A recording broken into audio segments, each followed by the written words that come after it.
fund our military, force K-12 results, and I don't know what the third one is. Maybe be financially responsible. Do you think funding the military and accountability for schools, these would be the things that you could unite them? But Joe, isn't like policy? So I mean, do you think they're going to turn around the Republicans and make them? I have a question. How many of you hate the niggers? Oh, get out of here. Fuck you, bitch. It's almost comical. Joe, can I ask you a question? Sure. Do I sound like a closet Republican? I don't, right? I sound like a liberal, right? No, you sound intellectual. I don't get hung up on right or left. I look for base info. I mean, I admit openly that I'm right of center, but I swing left sometimes. It depends.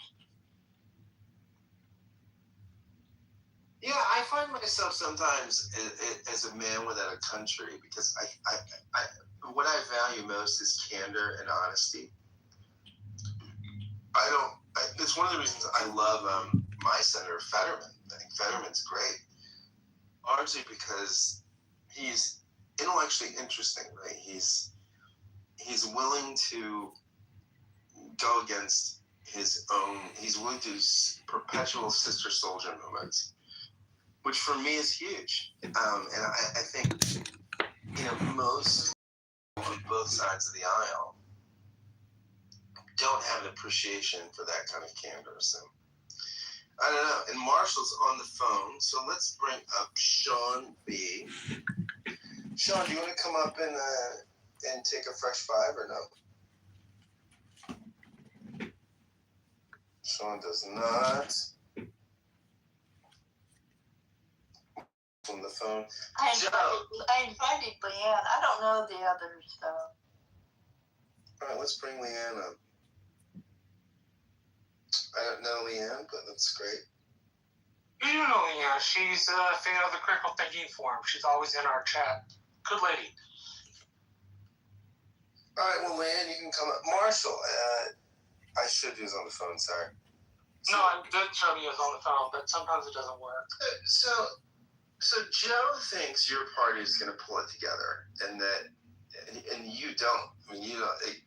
Is there somebody in the wilderness that could come unite the party? I don't. I mean, look, I'm with you, Marshall. I don't think these two guys. I don't think they have the charisma that Trump has, and I don't think they're party builders. But is there somebody that could emerge from the wilderness and bring this thing together? Glenn Youngkin could try. He's not too tainted. I heard him. That's Abby's guy. Yeah, I heard it from Abby. Like I agree with her. Glenn Youngkin doesn't have a lot of taint. Donors like him. But when she talks, she always talks from the donor perspective. I mean, she's not like... And I think she would tell you this herself. She doesn't do the same kind of stuff I do. She funds, I walk. Right? Like, she's responsible for, like, getting the money that pays me to do the shit I'm doing currently. Right? So her take on the party is always kind of a top-line national take, which I don't happen to disagree with most of the time.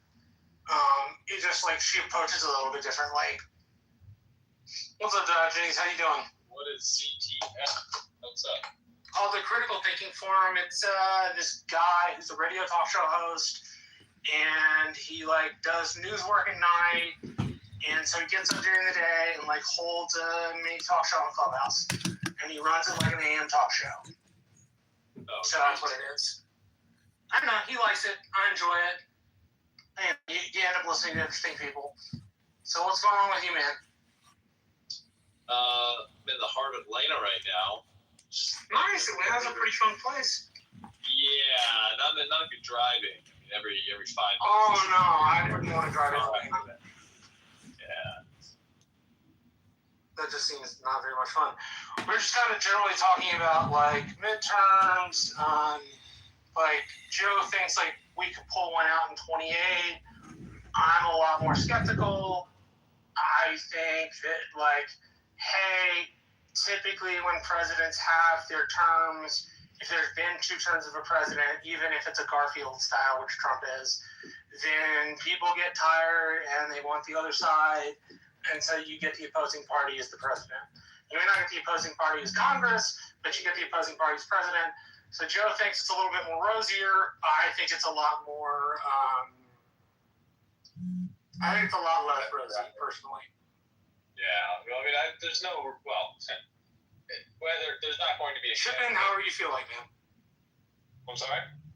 I said chip in however you feel like you can build. I just wanted to like give you what we were talking about. Yeah, I appreciate that. Yeah, there's not going to be a rosy scenario. There's not going to be a candidate who is going to say, look, the law is the law. We have to respect the law. And we've got to undo decades, more than a century, of flagrant violations of the Constitution. You know, that's not going to happen. That's not going to be on the ballot. So do you want to really address the systemic problems we have in this country? Do we want to return to a constitutional republic? Or do we just want to... I mean, Dodgers, there is a guy, right, that has those credentials. And it would be Rand Paul, right? I mean, that would be... No. Who's a viable candidate. I mean, and that's the closest you're going to get, I think, to a constitutionalist. He's not a constitutionalist. No one will stand for election who will clearly describe the constitutional violations that have taken place since 1798 onto the current day. They won't offer it. Anyone who stands for election. But just like be a realist, right? I mean, look. There's no 18th century purists, but I mean, if you were going to get this kind of agenda, right? We're going to move anywhere close to the 18th and early 19th century understanding of Republican government, small r. I think Rand Paul would be your guy, right? I mean, that is because you have to understand, there's guilt by participation. These people have knowingly and willingly participated and drawn. So who's your guy then? Do you have a guy that... There's not a guy. Look, I mean, if somebody stands for election, it surprises me that let's go ahead and consider them. But we have a much bigger job before us, which is to develop a language consistent enough to ensure that whatever candidates stand for election, they're properly questioned and interrogated and appropriately discarded. Now, that's not as fun because we prefer to have all the work done for us by the political parties. We prefer them to put on these debates, these boring, trite, monotonous debates that are all the same, and then they'll pick the winner of those, and then we'll just vote for the blue guy or the red guy. I mean, that's kind of pathetic. So what we want to have a conversation about actually, what we ought to have here in this country, about what it means to have. Man, fuck this country, nigga. Be quiet, bitch, Andy. Fuck this country, nigga. The hell is that?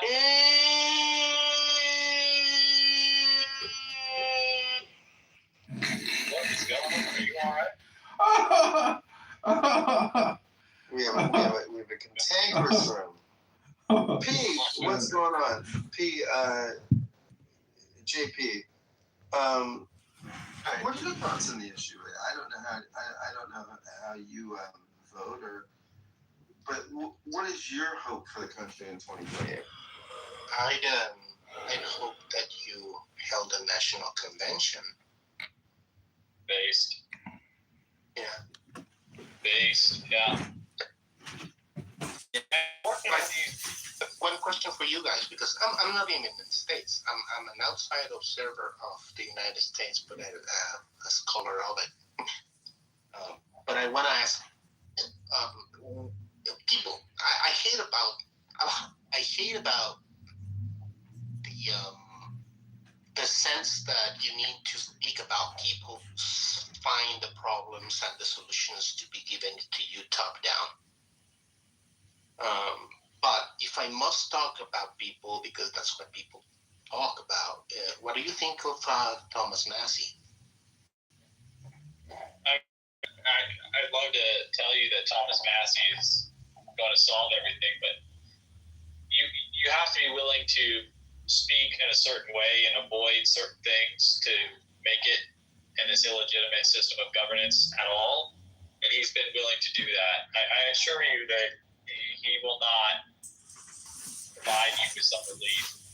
You really need to recognize how dire the problem is. You can send the best and the brightest to Congress, and they're going to get turned into another automaton. I mean, that's not speculation. That's bad. And then you go to the convention. Isn't part of the problem that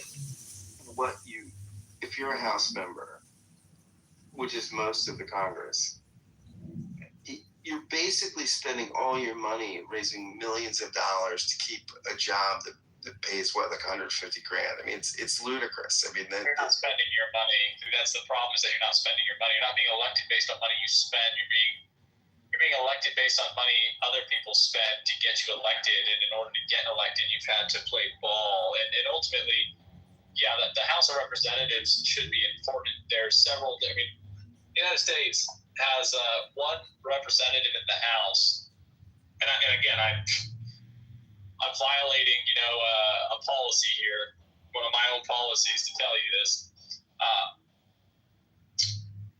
There's about 750 to 780,000 people per representative in Congress.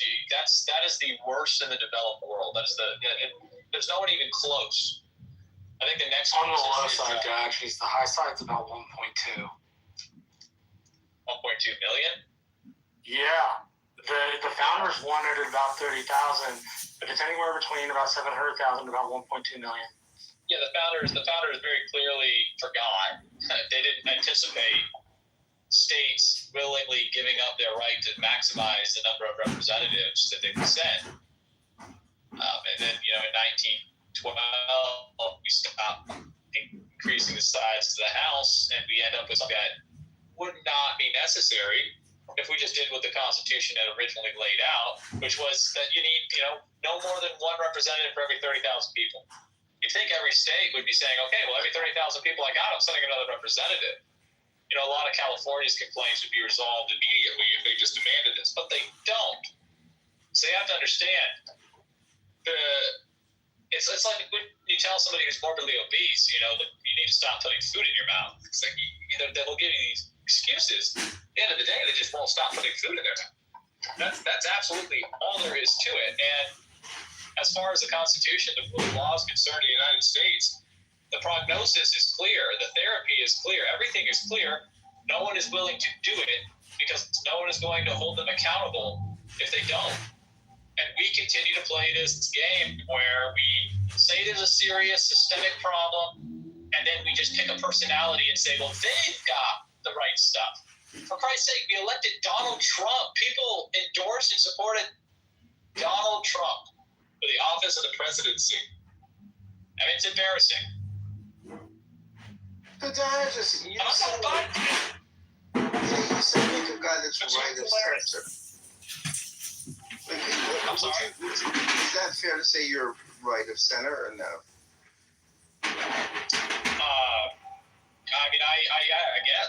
I probably consider right of center.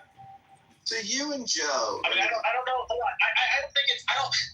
know. This is like, I don't think that you can put me. I don't think we should consider ourselves on a spectrum between the right and the left here, because, as a matter of fact, this is irrelevant. The greatest will to the constitutional republic is so great that I don't think anything short of a complete rebirth, reincarnation, a reassertion of cornerstone foundational law is going to preserve liberty and justice and prosperity. I mean, this is the right of center. The right elected Donald Trump. The right said the right has been accused of being Trump's supporters, Nazis, and telling it's competition.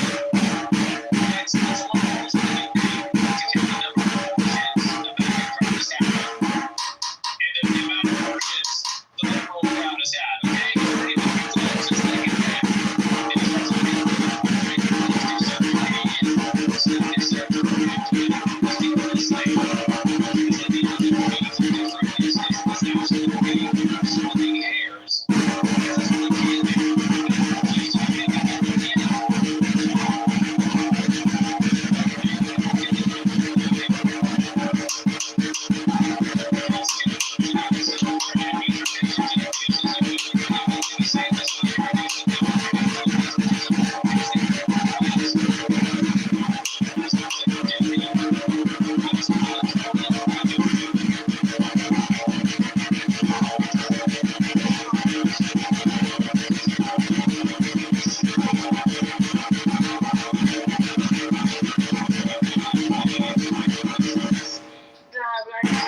does not have an interest in examining what the law actually says. She believes other people should tell her what it says.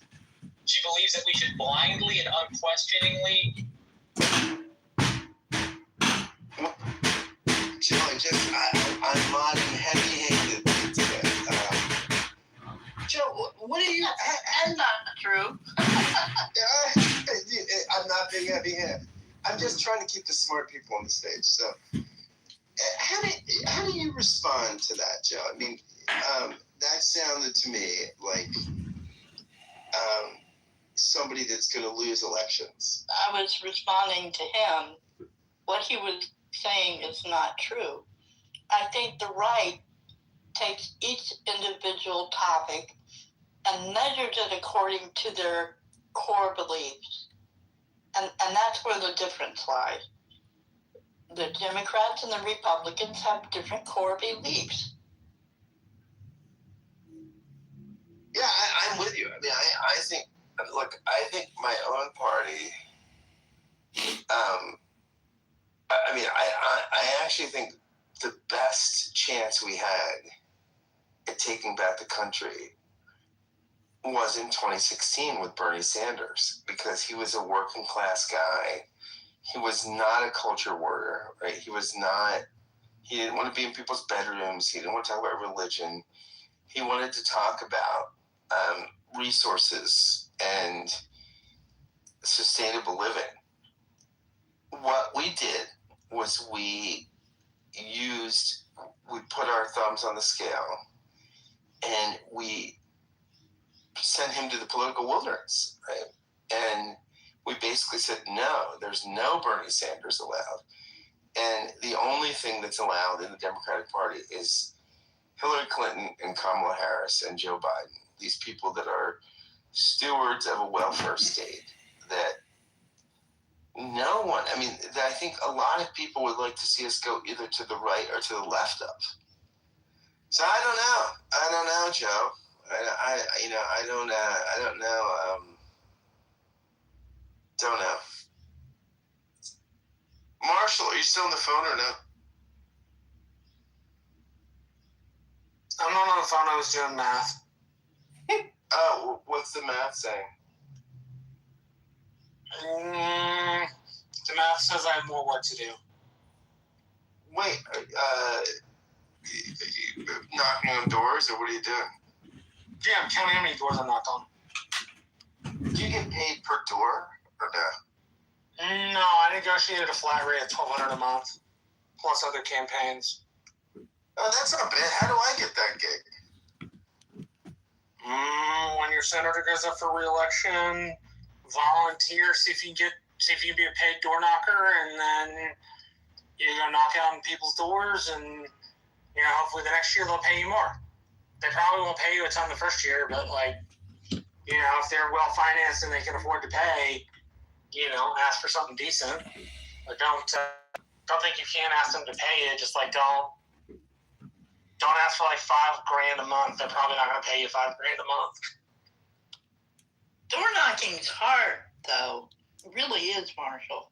I hate it. But it's fun. I like it. Well, It's you a lot of fun. have to have a certain personality. I rather, That's true. I don't know, coordinate people. I do the coordinating, but I like the knocking. It's fun. I think I like both. I like, I'm a podcaster, and I like doing podcast interviews and things like that. So I like coordinating with leaders. But I'm kind of with Marshall. I like strangers. I find strangers really interesting. And I think you get, you get an interesting perspective when you talk to a stranger. Although I'll tell you quite frankly, I'm not, I'm in Philly right now. I'm not talking to many strangers, but they're all around me, but I'm not talking to them. Simon, how are you? What are your thoughts on the state of the country? And do you have a political party? And where is your hope for the future of Western society?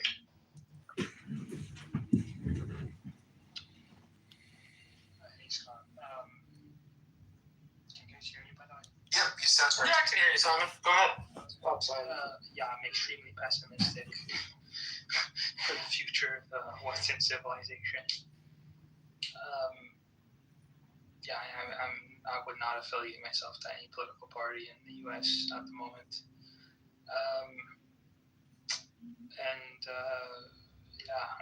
I think there's huge, how do you say it, strides that have to be made in order to reverse what's happening right now culturally. In favor of more freedom, and people have to have like a proper understanding of what that looks like. Because I don't see a cultural trend in any positive direction at the moment in the U.S. You know, Simon, that famous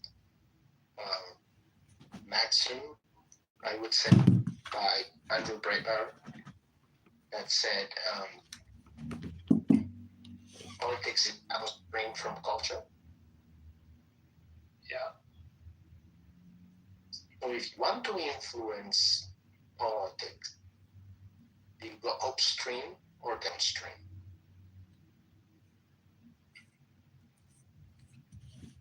Yeah, I think that is largely right. I mean, I think politics is always downstream of culture. I think what's interesting is the Democrats for years have been the influencers of culture through media, through education, things like that. I think what's interesting is Trump turned that around. Like Trump is a one-man resistance to the left, and he's incredible at this. Right? I mean, I think he's basically he's as good of a weapon as anything the left has, and he just does it by the sheer force of his personality, which is super interesting and intriguing. I mean, I think he's the best thing the right has ever had. I don't know if he's the best we've ever had, but he certainly is the best in the modern era, at least in the last 10 years. Who was better? Ronald Reagan. Reagan was better. Dwight Eisenhower. Oh, yeah. Dwight Eisenhower's far better. Yeah. Culturally, Trump actually destroyed. I mean, I wouldn't necessarily say it's Trump that destroyed it, but because of how I think Trump reunited the center left, center right to identify the ideas on the left and right. Because now the Democratic Party has shifted really radical. But now the right basically doesn't stand for any of its original principles. So it's like the right, because of the policies that Trump has now, is basically just like a party of basically nothing. It's just a mixture of left and right. And it doesn't have any Trump principles behind it. Whereas in the 80s, if you speak to certainly some Trump conservatives, they were actually opposed to Trump welfare systems and all that stuff. Whereas now it's just open season for anyone who's basically not a crazy leftist to join the party. And now those people are in the party just dumb economic policies, all that good stuff. I have to jump. Excuse me. I'm finished eating. Sorry. Thank you for letting me speak, Scott and Marshall. Oh, Joe, I'm a huge fan of yours. Come to any of my stages. I adore you. So, and I'm the only school choice Democrat on Clubhouse. So. That's right. Bye, you guys. Benjamin, Great to see you. Benjamin, my friend. I'm putting rooms. Oh yeah, you're opening a room. That's good. I have graduated from Clubhouse now. I'm now promoting my content and my new DVD, How to Survive in an Islamic Country. It's got all the things you need to know when an Islamic country comes to you, which it probably will come soon. Now, Benjamin, you're an interesting guy because I think you don't map very clearly politically. Yeah, no, I don't. No, I mean, I think on all your houses. Well, would you like a fresh five to tell us what's your vision for the country? I mean, what would you, if you could? I have a pretty simplistic view of history. I see history as being largely a conflict between the Zoroastrians and the Islamicists. I see the West as being Zoroastrian. I don't acknowledge Judaism as a religion. I don't acknowledge Christianity as a religion. I just call them Zoroastrianism in drag. So you would say these traditions are part of this thing that came out of the Middle East that's largely monotheistic. It's a monotheistic dualism. Okay. Things are either good or bad and all this kind of categorization.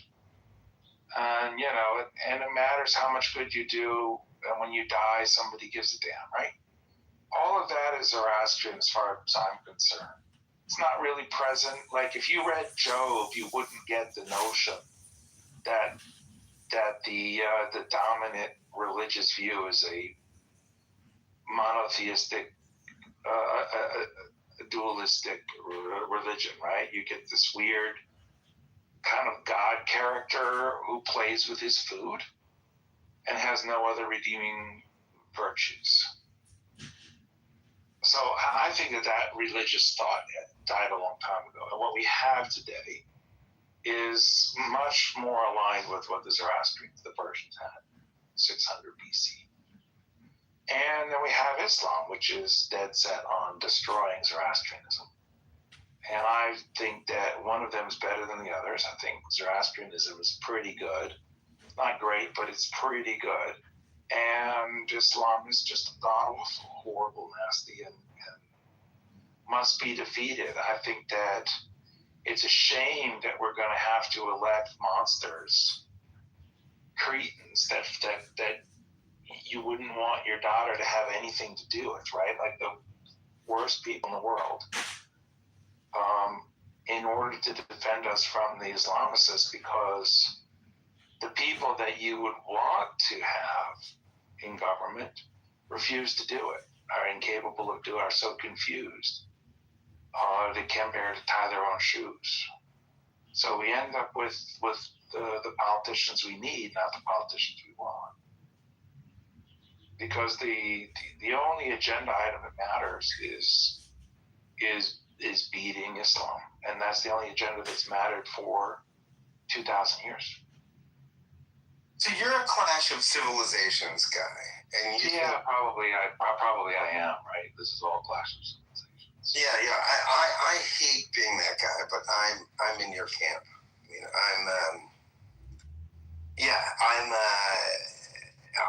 I'm of the same perspective. I think largely we built this thing that is built on, and we call it Judeo-Christian, we call it Abrahamic faith, so whatever say, and we kind of evolved beyond it, right? I mean, there are people like me that you would make fun of because I can't let go of the silly traditions, but you and I are aligned on this kind of perspective that we've got a system that is robust, interesting, pluralistic, diverse. Most of world civilization doesn't do this, and we create tremendous amounts of wealth, right? And you're kind of saying we've got to hold on to it at any cost. And I don't think you're wrong, actually. Yeah, I'm not usually wrong. I mean, a lot of people have tried to explain to me why I'm wrong. They tend to kind of gurgle a lot. Usually they reduce to something like an ad hom attack, where they say something like, well, you don't have a college degree, which seems to be their argument. And it's like, well, it's not really going to help you when the Muslims come and decide that you got to believe in Muhammad, or they're going to kill you with a sword. I've been to 3 academic institutions in my You time. can't hold up your little college credential and say, yeah, but I have a college credential. Like, it's not. Benjamin, you are as smart as anyone. I was in doctoral work with at Princeton. It doesn't mean I agree with you all the time, but I mean, your intellectual capability is not. Yeah, I mean, you're pretty good. See, I gotta say this, you and I had the exact opposite reaction to like not having a college degree. I dug further into academia and books. I'm not saying you don't read, but you like seem to eschew college degrees and kind of what they represent. Maybe I'm getting your position a little wrong. I think I kind of am. So correct me if it is. It seems like we took 2 totally different lessons from it. Like I want my 4-year degree. I think it's in my mind it's a bad thing that I didn't finish what I started, and so I want to finish it. I don't know if you ever had the same opportunity, if you just never went to college, but you seem to approach it in a totally different fashion. So. Well, I have sympathy for people like my friend Scott, who find it difficult to learn on their own, and they need help, and they've got to go find somebody they can pay money to help them learn. It's really a tragic thing to be a human and not know how to learn. It'd be like paying somebody to teach you how to walk. But whatever. I mean, I'm a generous soul. I don't judge people. I was just hoping you would reflect on the difference between the two ways. I don't judge people for having to pay other people to help them learn. But look, I think there's a real problem with universities, which is they're sapping our economic vitality. And there's some good research that's come out and really pointed out that what happens is we take people who are kind of medium smart. I mean, smart people don't go to college, to be honest. You think Bill Gates is going to college? You think Mark Zuckerberg is going to spend more than 25 days in college? University is not for smart people. It's for people who want to be smart.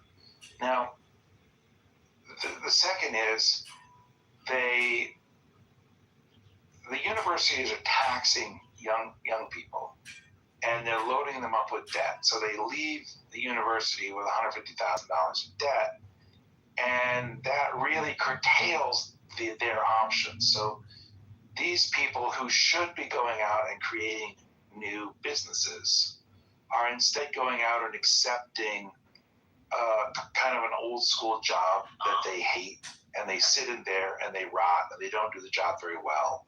They're not very productive. They're not creating new opportunities, and they kind of have to do this because they're sitting on a debt that they can't pay. And so they just kind of like end up winding out, and then they kind of like, they're just kind of like their life ends. And they've actually categorized the amount of new businesses that are missing because we've created a debt-oriented educational, pseudo-educational system. So yeah, I think the pseudo-educational system is at this point harming our vitality, our families. It delays the formation of families. It delays the formation of businesses. And we need families and businesses far more than we need credentials. There's not much you can do with a credential. I don't know if you've ever tried to do anything with a credential, but they're pretty useless piece of paper. Exactly. There's a quote I read today by Carl Sagan that said, the most intelligent people are self-taught, even if they went to the university.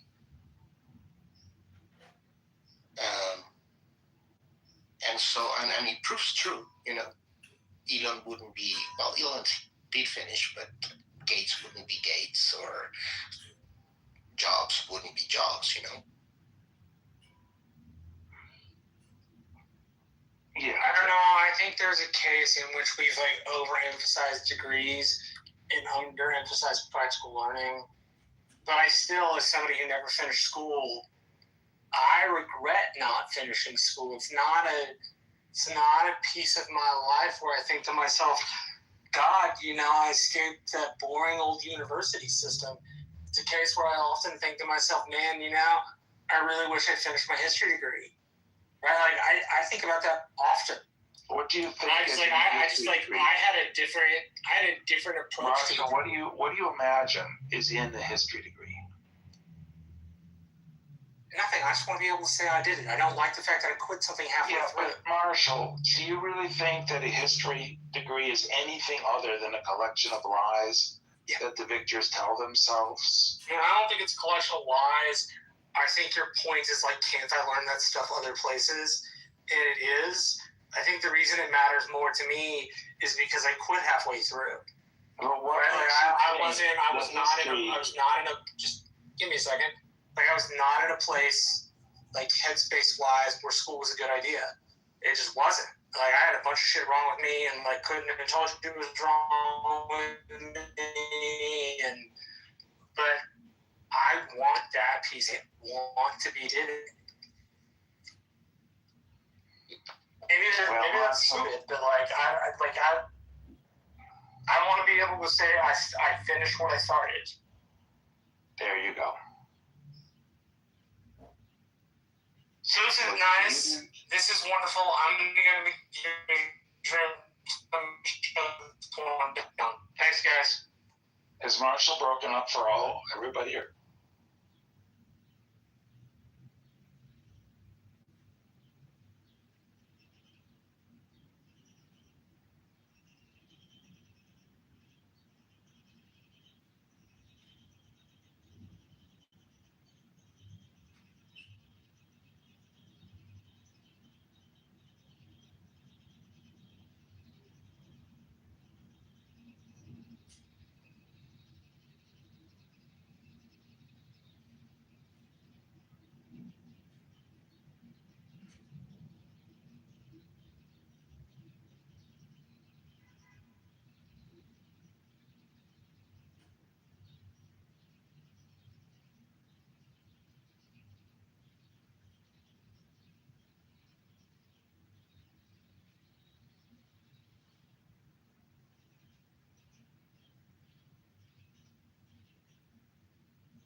A woman who I've known many years after reading my Substack wrote me, "We don't hate the Jews. We just hate the Zionists and the criminal country of Israel." Okay, that's a point of view. And then she went on and on and on, sending me message after message after message, which proves, I put that in quotation marks, that Jews are liars. See, if you're born a Jew, you're a liar. So right there we see that claiming that you're not anti-Semitic, you're just anti-Zionist or anti-Israel, isn't going to cut it any longer. And they're coming out from behind that facade and letting us know. Okay, so with that introduction, I'm going to start calling people in the order in which I see them, and I will be bringing people up from the stage one at a time. From the audience to the stage one at a time. And today I begin with Alan, followed by Howard. Thank you, Gary. My prayer will be after you, after I read your article. And I think it's the time everybody has started speaking against these nonsense and these haters, which they call you and every single. It's the excuse they come up with. they try to justify the criminal act one way or another. And no matter in what way. This is stupid. I just disagree with the Zionism and the state of Israel, but I beat the hell out of the poor Jewish guy going to synagogue in California. Can you see there is no connection in between other than propaganda, and these people grow up with the hate against the Jewish people and so forth and so on. If you look at my picture, I can translate the Persian writing on the picture on my nickname. This stupid idiot reporter of Germany, middle of nowhere, and asked Reza Shah II, "Are you the Mossad agent?" And look at the profound answer he gave. He says, "No, I'm not. But while you and your government were burning the Jewish people in the oven, my grandfather harbored them and helped them to the best he could." Out of nowhere, he comes in, try to use this propaganda and hate just automatically to turn the focus to the hate Reza Shah II. That's all there is to it. If they connected to him, automatically they believe in the rest of the world's gonna hate him. They did that with his father. They couldn't. They wouldn't shredded the evidence he had anything with Jewish. I grow up with Jewish. I grow up with Christian Armenian. They were freely walking around. There was no sign of anything. But you want to take care of probably 60-70% of this, would get rid of the cause of it. And it is a regime of Iran. They came to the power with this. But actually, I'm going to start saying exactly what the Iranians say it from inside Iran. The Islamic regime of Jimmy Carter. And you cannot deny that. You cannot do anything. That's the 100%. But enough is enough. I think the whole human race, they need to stand up with this nonsense. Every time I hear some poor Jewish guy, for one reason or another, it got hurt, it breaks my heart. Because I believe in my heart, human are the same organs of one body. If one organ gets hurt, the rest all gonna be hurt. There's no other than go to it. But when you raise the kids, they go and they put the bomb in their belt and blow themselves up in the bazaar. There gotta be something wrong in those things. All you hear is poor Palestinian. Your heart is bleeding for Palestinian. What about the one they go to Iran and beat the hell out of the innocent people on the street? My nephew, she was 12 years old when he says, "Uncle, these people don't speak Farsi. They don't understand. All they have these baton in their hand and they beat the hell out of individual." And then where they come from? Palestine. The poor Palestinian. Everybody's heart is bleeding for them because they are dying of hunger. No, they're not. They were the leftover, they were the criminal of the Egyptian, which they kicked out.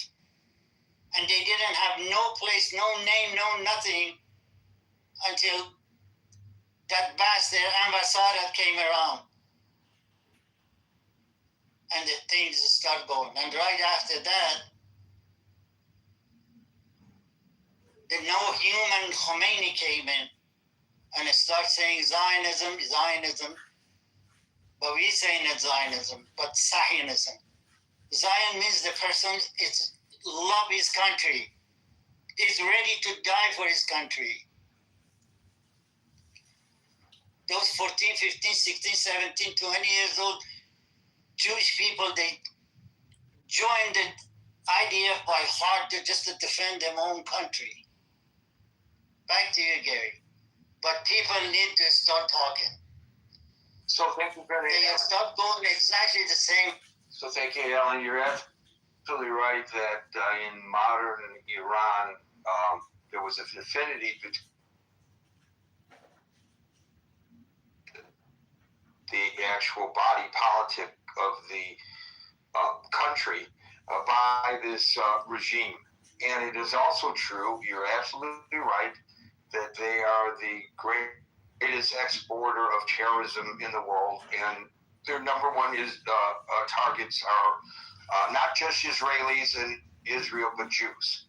However, I just want to point out that when you're Jewish, you have to have your head on a swivel because it's not just coming from these Islamic extremists that are running the regime in Iran. It's coming from the far left and it's coming from the far right. And some of the comments that I'm getting as a result of my postings are indicative of commentary that's coming from people who are not necessarily Muslims or not necessarily Palestinians, but who just hate Jews, and they're using these conflicts as an excuse to go after Jewish people. And so that's the problem that the Jewish community faces. You have this organized, state-sponsored organized terrorism coming from one direction, and you have organized hatred coming from the far left, and you have organized hatred coming from the far right, and it's very hard. I mean, we have to seek in this country, as we discussed yesterday, and in the world, some moderation and some middle ground, because people look, and I truly believe what that minister said, Lutheran minister said during the Holocaust. You know, everybody kept quiet when they came after the Jews, and then when they kept quiet when they came after the Gypsies, and when they came after this one and that one. And then he said, and then when they came after me, there was nobody to speak up. That's a paraphrasing, but I think it was a very powerful comment that he made. And I think we have to be cautious that history not repeat itself. When people are suggesting gas ovens for the Jews, because allegedly because of what Israel is doing, whether you agree with them or not, is just absolutely indicative. And if they feel comfortable saying this out loud, not just in their little man caves or in their neighborhood pubs or whatever, now we've got a problem. Thank you for that, Alan. Howard, followed by Marshall. Thanks, Gary, and Alan, thanks for sharing your perspective. Gary, unfortunately, I don't really have any good things to add. I mean, this is an extremely serious issue that's festering. It's continuing to grow. Just to connect, a couple days ago on this stage, we were talking about the events that happened over the weekend with the correspondence dinner. You had someone on the stage who firmly believed like it was the Democrats calling for the president's assassination, and that person revealed, well, that's what they're seeing on their social media. They believe it. And Marshall said, yeah, it's an algorithm. And I don't want to put words in Marshall's mouth, but essentially Marshall was saying people get influenced by the algorithms. And I know today's social media is definitely not helping the cause. I know recently I have a person that I know very closely that is involved with a pretty big summer camp at a JCC in the country. And they've made the decision this summer, and they're going to have over 300 campers at one time, that they are not going to do any off-site field trips, no trips to the zoo, to the park, to a lake. They're keeping everything on the premises because of concerns about violence and the rise in anti-Semitism. And the last thing I'd like to add, Gary, is the thing I'm most concerned about, and especially when I think about my daughter and call it the next generation, that similar to what's happened, as one example, with school shootings, whether it was Columbine or what happened at Parkland down in Florida, my other concern is with this rise in anti-Semitism. I think, generally speaking, and it could be because of the way our habits are forming with our news cycles, there's a growing desensitization to it. That it's like, oh, it's not. It's like it's another one. Like it's not as big of a deal as the shocking and the horror of the actual event in isolation is. And then, Gary, there's one thing I will disagree with you on because I see it personally in my interactions. You're saying the anti-Semitism, it's either far left or far right.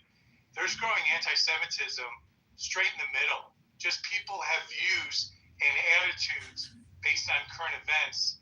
And I've come across people who actually are sharing their anti-Semitic viewpoints, and they're not radically on the left or on the right. They're basically what I would just call someone who's a citizen in the middle.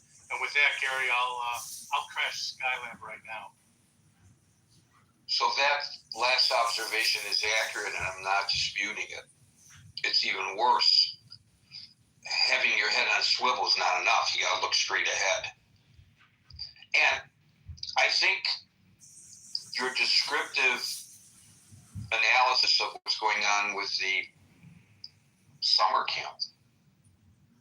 Can you imagine any other group getting together, a group of whatever it is that brings them all together, another religious group, having a summer camp, as many do, and you can't take the children to the zoo or the museum for fear of being attacked just because you are a member of one of a certain faith.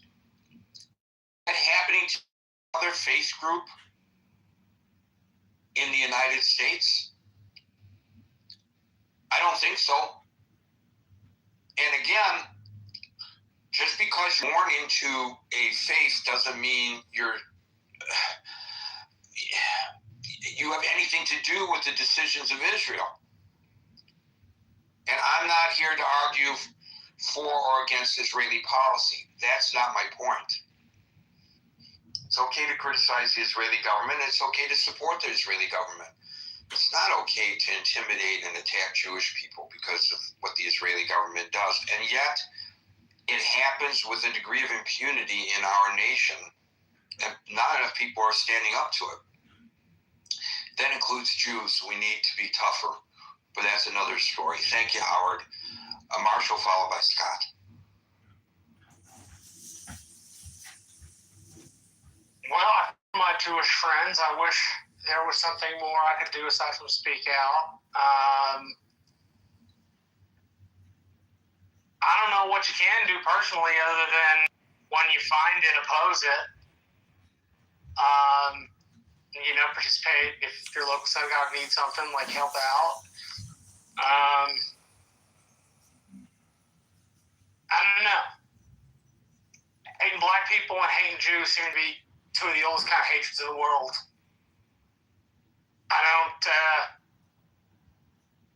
This is where I get pessimistic about human beings.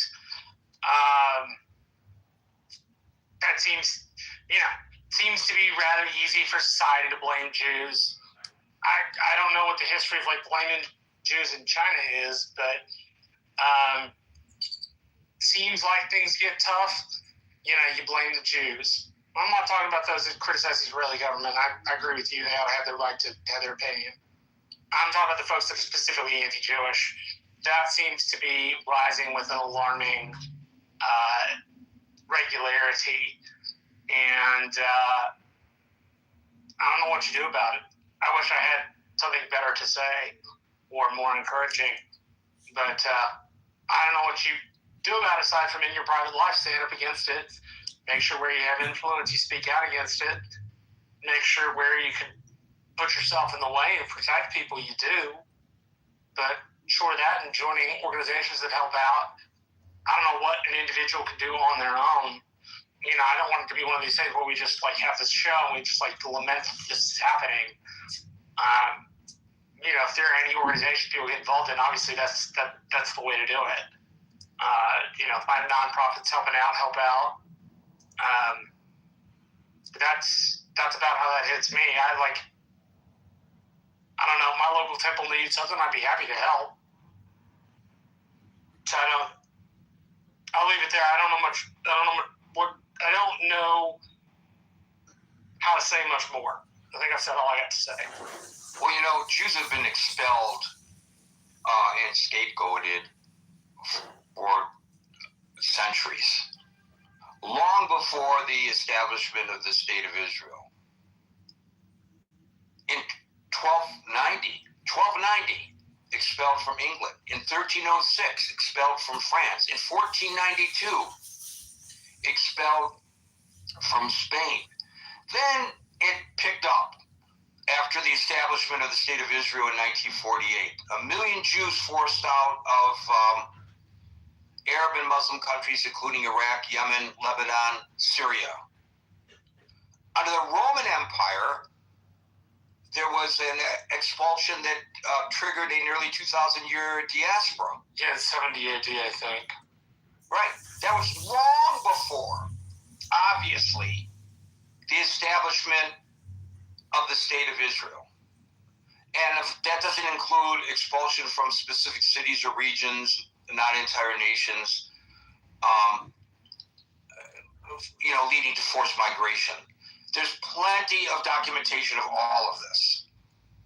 So this nonsense that they're coming after the Jews because of Israel's treatment of the Palestinians is ridiculous. If it weren't the Palestinians, it would be another reason. I mean, previously it was they controlled the finances. Or they control the media. Like I said, seems to be like it's one of the oldest hatreds in the Western world. Right. And there's no history of the Jewish people rising up against their neighbors. So one might argue with Israel, but one could also argue that this is in response to attacks on Israel, just like any other nation state might do. But there's, you know, and historically the Jews did not get together and go massacre populations. And the number of Jews in the world is so minuscule. It's like 16 million people, something like that. I would have to look up the latest figures on it. It's 15 million, yeah.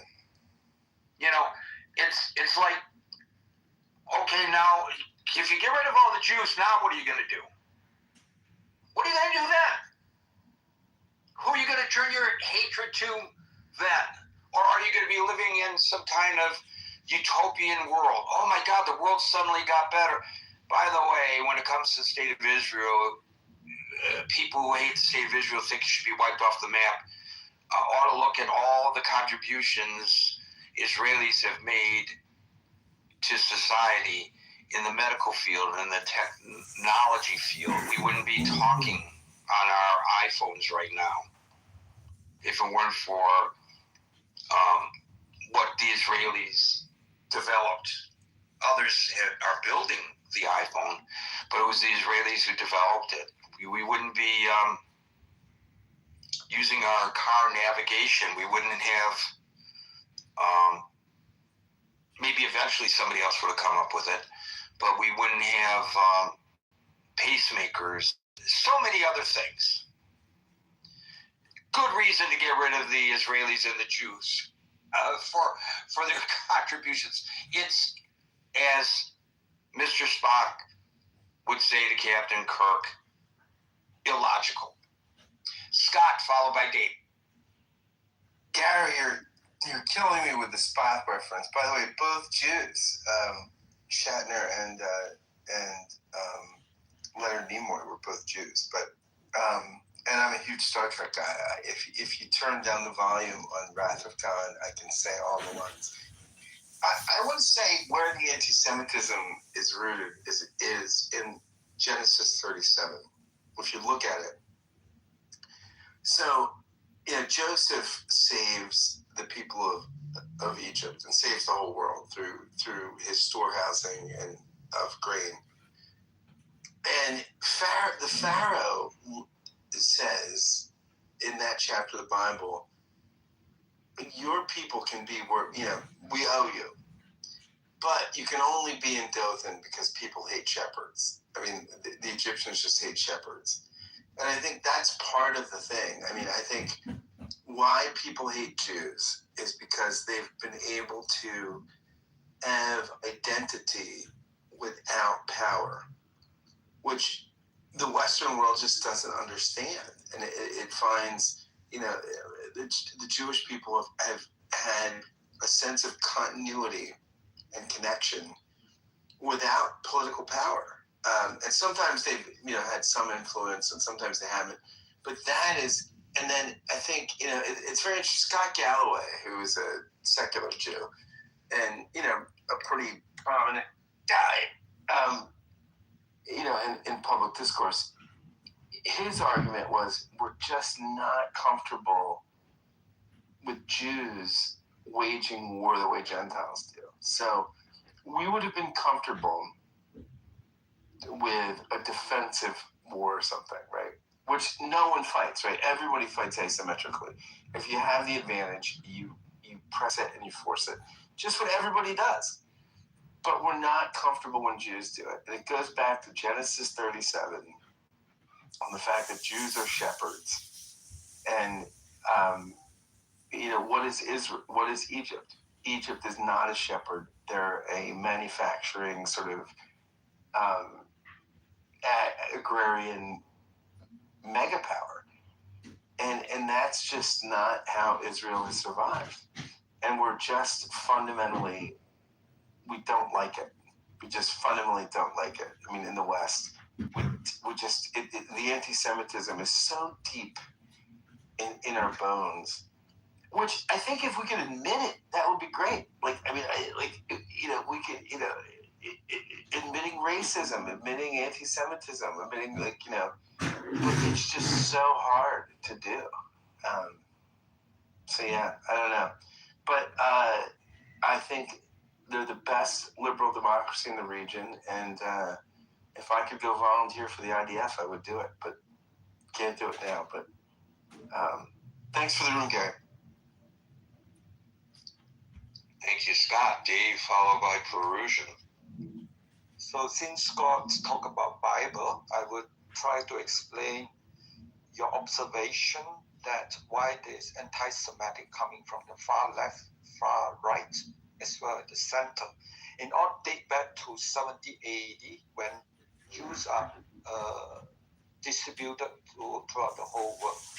And so it's clearly stated in the Old Testament, which Scott say, but not the chapter that he's talking about, but Ezekiel 30, that one day God will bring Jews from all corners back to the land of Israel. And so that is written in Old Testament. And so for the Christian early church, when they look at it, land of Israel, bringing back land of Israel, Jews already disappeared all over the world. How should we deal with this controversy? How should the Christian deal with it? So what they do is they come up with a theology that is totally contradictory to the Old Testament, and this lasted 1,900 years into the total 2.5 billion Christian, except those Christian in the red state of the United States, they are called evangelical. That is how bad the situation, the deep-rooted hate of Christian toward the Jews. Because of this failure to have faith in what is written in Old Testament, and this problem lasted 1,900 years, And after the independence of Israel in 1948, the Pope had to struggle with this. What should we do?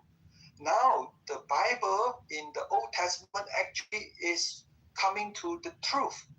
And so the Pope in Vatican struggled for another 17 years before finally a Pope said, we have to start recognize it's a physical Israel.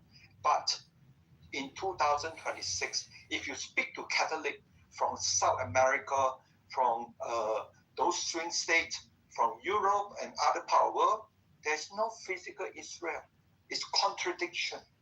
It's church replacing physical Israel. And this is why you have young Catholic like Candice Orban, all this shouting about anti-Semitic and so on. So that is the foundation, right? And then for the left is that after the exile of the Jews in 70 AD, then came Islam about 600 years later, and they say, look, the church is against the Jews, so shall we. And so there came the Quran, you have to kill Jews. And so this explains the far left, right? You have Hassan Piker, right? That the Democrat is endorsing him.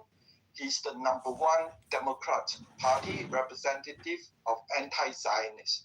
And anti-Zionist is a bullshit of another word of anti-Semitic, right? So Hassan Piker is the loudest noise now in the left of the Democrat. And because of this and other factor, you have recently Alan Dershowitz, is very hard to pronounce his name, right?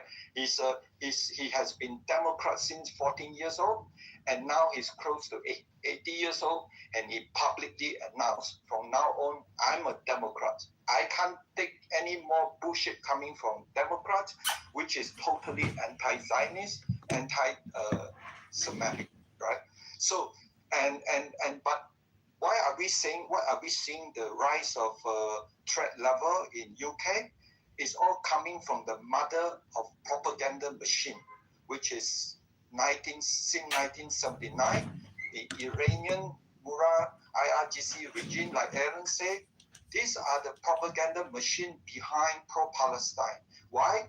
People who support pro-Palestine, they don't see the connection. Where these people get the money from? The mother of tentacle, which is Murad IRGC regime. This funded a lot of this propaganda machine, so much that if you are in the center of US, because of YouTube algorithm, you're bound to get all this anti-Semitic narrative. The question is why now? Because Trump is putting so much pressure on Iran, Murad and IRGC regime now. It's all who blink first in order for the Iran, Murad, IRGC regime. Wait, that explains the uptick of Jew hatred in both the UK and the United States? Yeah, because they have to quickly, the whole ideology of Murad IRGC regime is to bring down the whole world. And I grant you they influence it, but I doubt the majority of Jew hatred in the United States is coming from the country of Iran. Let me explain. Okay.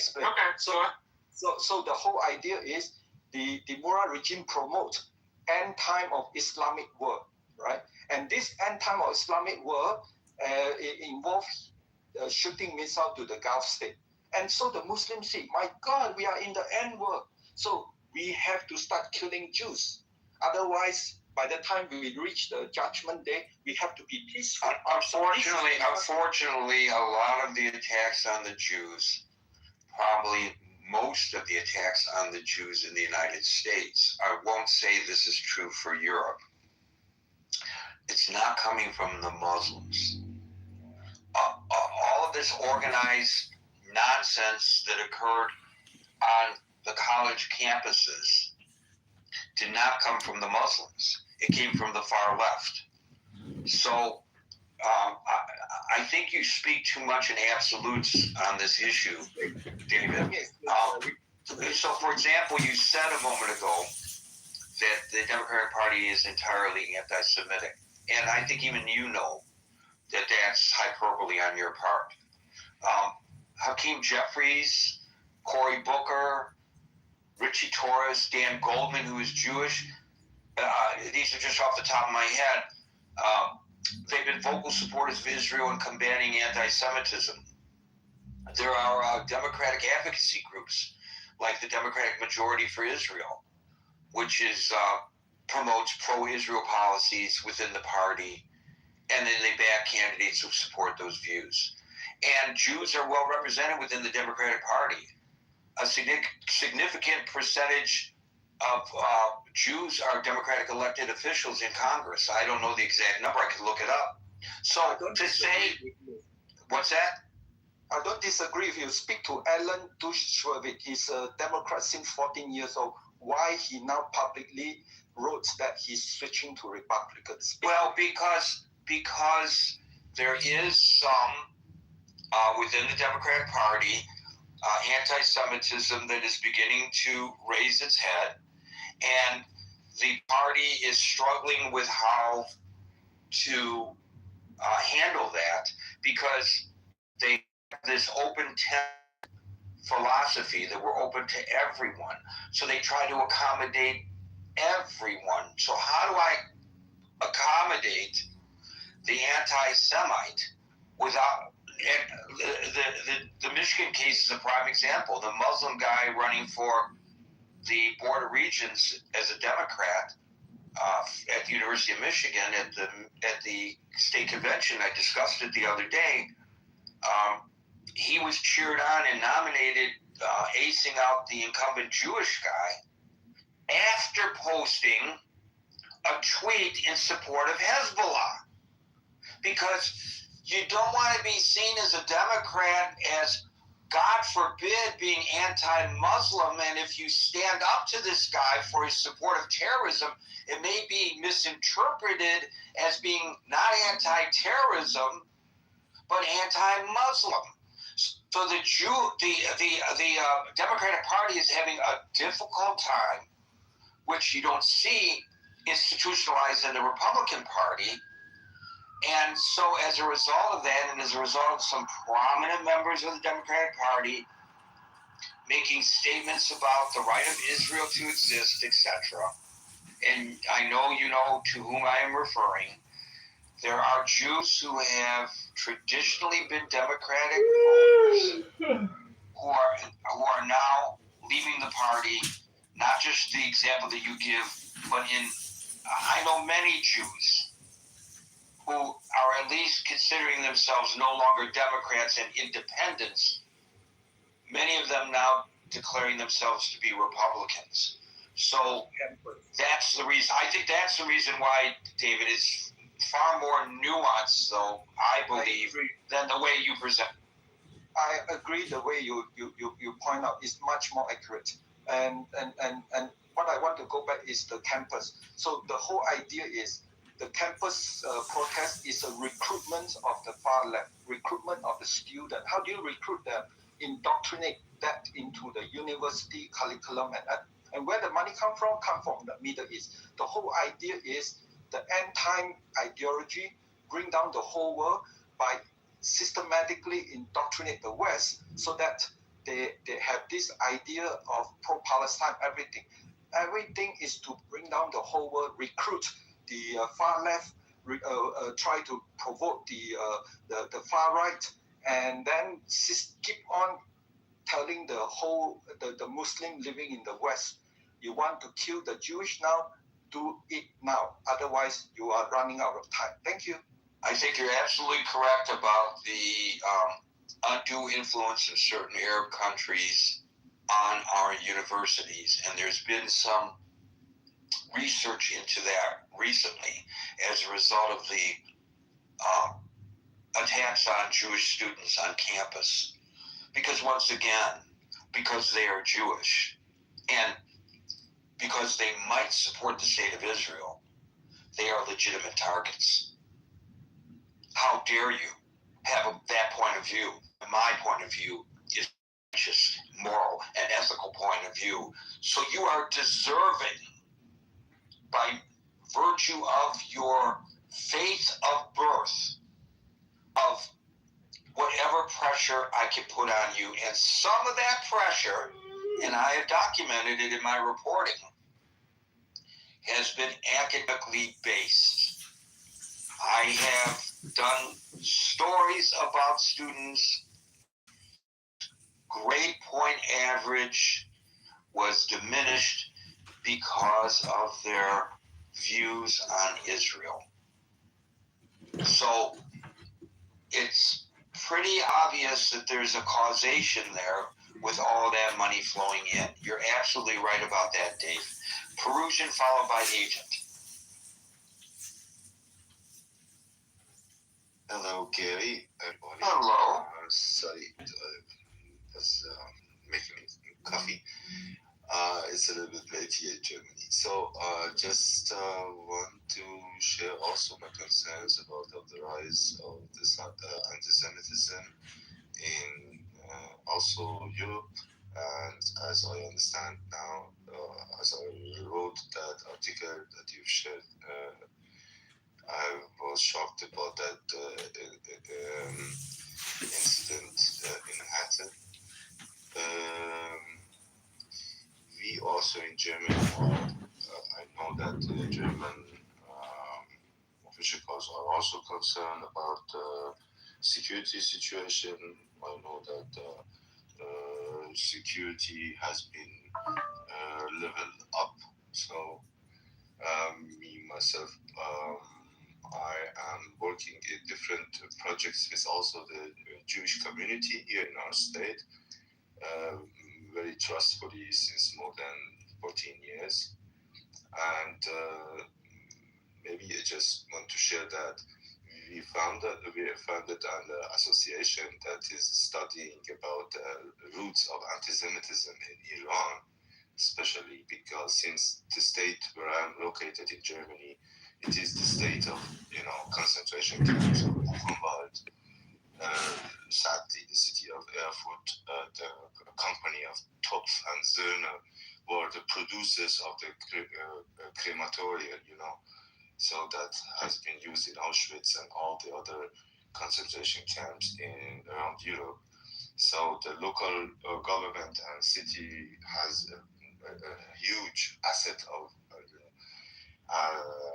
knowledge about the history and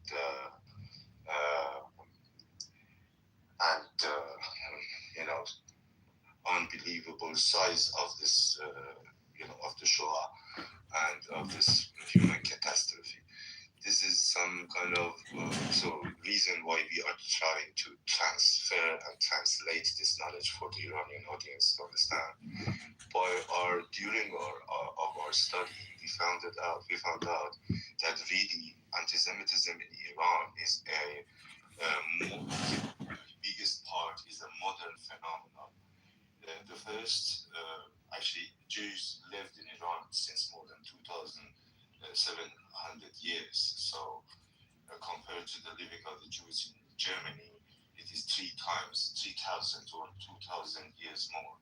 So the Jews lived in Iran, and during they lived in Iran, we were once Zoroastrian, then we changed our religion. The mayoral decree. Forced to I will change request the federal U.S. Attorney Andrew Butchers to suspend the Safety Act to bring suit against the state of Illinois Democratic legislator Richard Brennan and Eileen Burke to force the U.S. Supreme Court to determine the constitutionality of the Safety Act. Of changing our or the countrymen's religion during thousands of years. So there were historical roots and family marriages between the people who were once Zoroastrian. Now it happened that they are Shiite. So, but in their soul, we are sure. Me, myself, my parents are rooted in Hamadan, the city of Esther, and Matachai, in the city of Purim. So we have, of course, a lot of Jewish people in our roots, in our family in the past centuries. So we Iranian lived with the Jewish people in more than friendship and harmony, but the phenomenon of the Tsaren in Russian Russian Empire rooted anti-Semitism came to Iran with this massive fake book of the protocol of the Words of the Zion. It was a propaganda book that sometimes, sadly, is still discussed in some. Came out of Russia originally. Exactly. This is the first wave of anti-Semitism in Iran in the modern history. Cities of Tabriz, Urumiyeh, Hamadan, Kermanshah, their elites, those who could, the sons of, or the people who could send their sons and daughters to study foreign languages, they came to touch with that madness book. And the second wave is the German-rooted anti-Semitism that was huge. The German came to Iran and told them fairy tales like we are Aryan people. At the same time, we found out here in concentration camp of Buchenwald, Samuel Hushmand, an Iranian doctor who has had his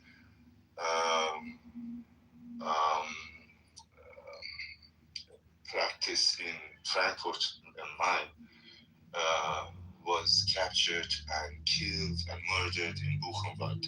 2 other Iranian people, we have found out their names and we have every information about them. And we are studying about it and translating the information for the Iranian audience, an open online information. So just want to land my point. The third wave is the socialist-made, pro-Palestine-made anti-Semitism. Of course, we have Islamic-rooted, deeply Islamic, and in the Sunnite tradition, existing anti-Semitism. So we have the 4 different problems we have to face. But I think with that, I want to land my point. I think the Iranian people are, compared to the development of the other parts of the world, Iranian are thinking exactly in the other way. We want and we love to reduce the tensions with the Jewish people. We slowly are studying our own history and studying the roots of madness in Europe. We understand that the Jewish people has been once took hostage by the Romans and took in chains to Europe and the Roman Empire. And now, after all this pogroms, and all this, what they have seen in Spain, in Great Britain, in Germany, in Ukraine, in Poland, they have found back to their roots, to our neighborhoods, to Shalim, to the Holy Land. I would be happy and I would work for us to live in harmony, all the people of this Abrahamic religions to live together. Other solution, there ain't no other solution. Either we live all in peace together in harmony and let the Jewish people be back again in their roots. Because me, honestly, I have to say that if I were a Jew, I couldn't count of the mercy of the British people to let them live there, or the mercy of the German people to live them another time.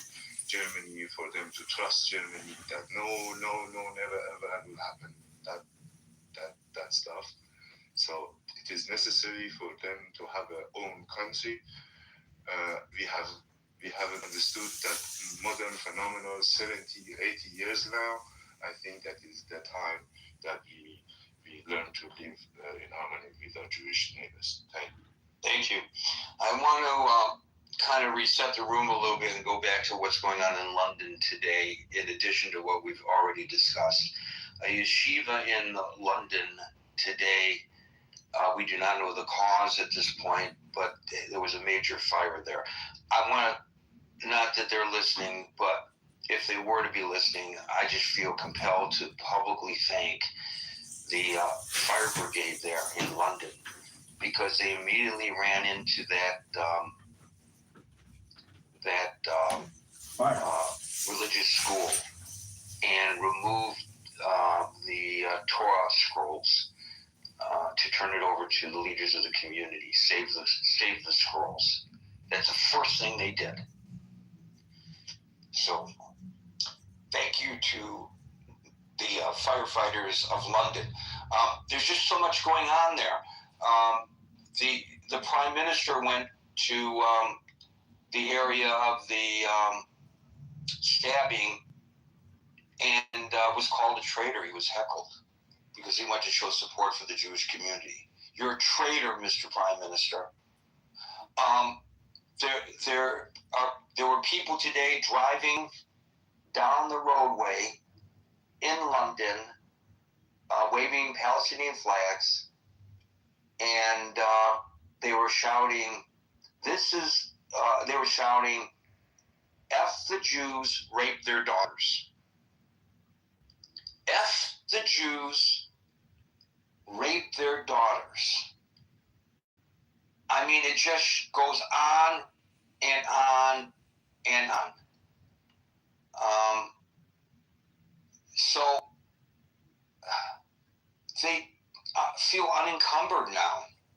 They feel like they have the right to go and do these kinds of things. And maybe they do. I don't know what the law is in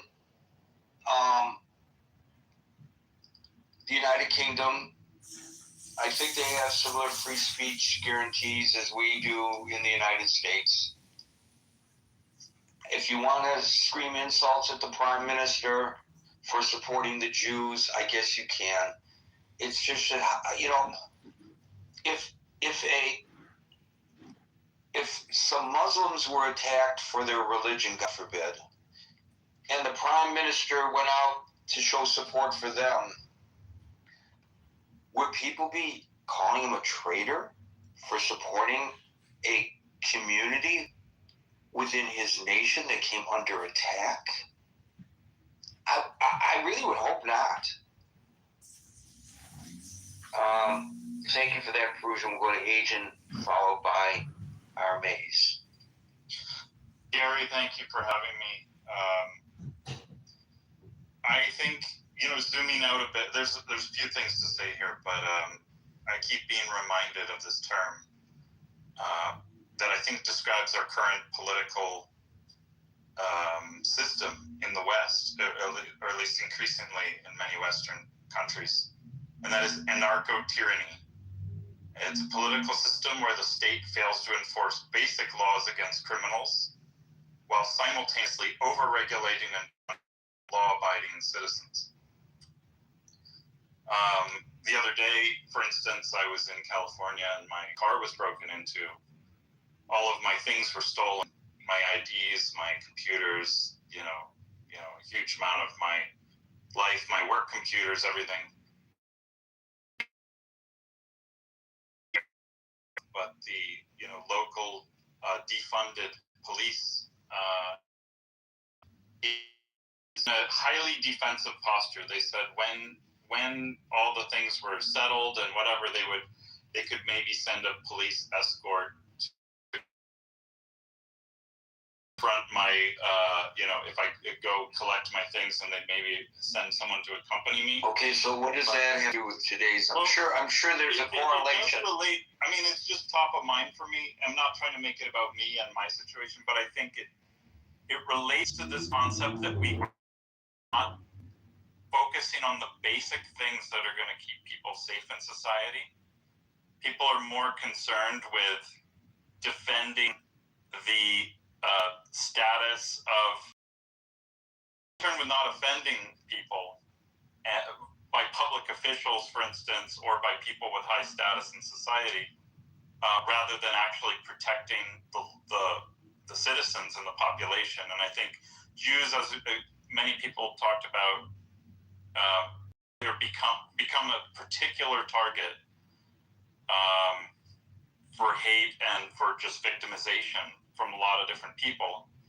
And at the same time, we live in the West is increasingly moving towards low trust society. If people are familiar with that concept, it moved from a high trust to a low trust. So it used to be you could walk down the street, you could park on the street, you could do things, and you could go to synagogue and you wouldn't be attacked by your neighbors. But if we have these open societies where we explicitly, the government, the anarcho-tyrannic government, explicitly has policies that, in order not to appear bigoted in any way, or maybe even worse, to like try to undo the wrongs of whatever some injustices they imagine. Well, we're going to let in people en masse, and maybe even not in an orderly and legal way, that will that we know, if we actually are honest with ourselves, and they tell us very openly that they will explicitly target people like Jews, and they want to wipe Jews out, and Jews are their enemy, back to their holy books and everything. But no, that would be wrong to treat people, to collectively judge, millions of people entering from different parts of the world by those types of standards. That would be contrary to the liberal values of individualism and freedom and equality and all these things. So of course we would not take that into account. And we treat everyone, and then when the synagogues get attacked, and when Jews are murdered in the streets and so forth, it's like, oh, this is terrible. Oh, anti-Semitic. We won't even say who's doing it, because that would be wrong to name, people by a group. But it's just, we'll just who's doing it. We'll overgeneralize it to the whole population, and just say, oh, anti-Semitism. Well, yeah, but that's because both sides of the aisle have a problem with it. The left's got a problem with it, and the far right has a problem with it. It's both ends. That's not. It's both ends of our society. I'm not part of that, Marshall. I can guarantee you, I am not part of those groups. Bro, I'm a moderate Republican, and I'm not part of that stat. My point was, it infects both sides. It's a hatred that's universal. I don't know. It's not universal. It's not universal, Marshall. It's not universal. Thank you. I'm done speaking. You may think that. My experience in the Republican Party tells me we have just as big a problem with it among. You're welcome to think what you like, but trying to make it one political side over the other doesn't really do the job. What about in England, Marshall? In England, I don't know whether it's one side or not. From talking to my English friends, I get the feeling that a lot of them are Palestinian supporting. Map on your political party thing onto this, and I'm not even talking about political parties.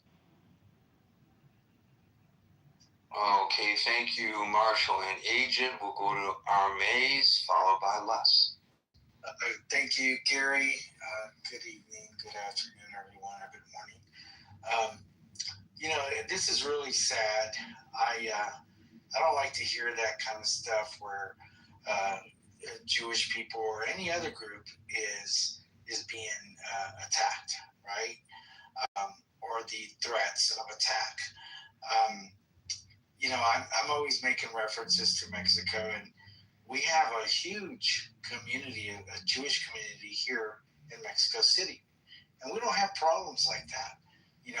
We have Claudia Sheinbaum, right? And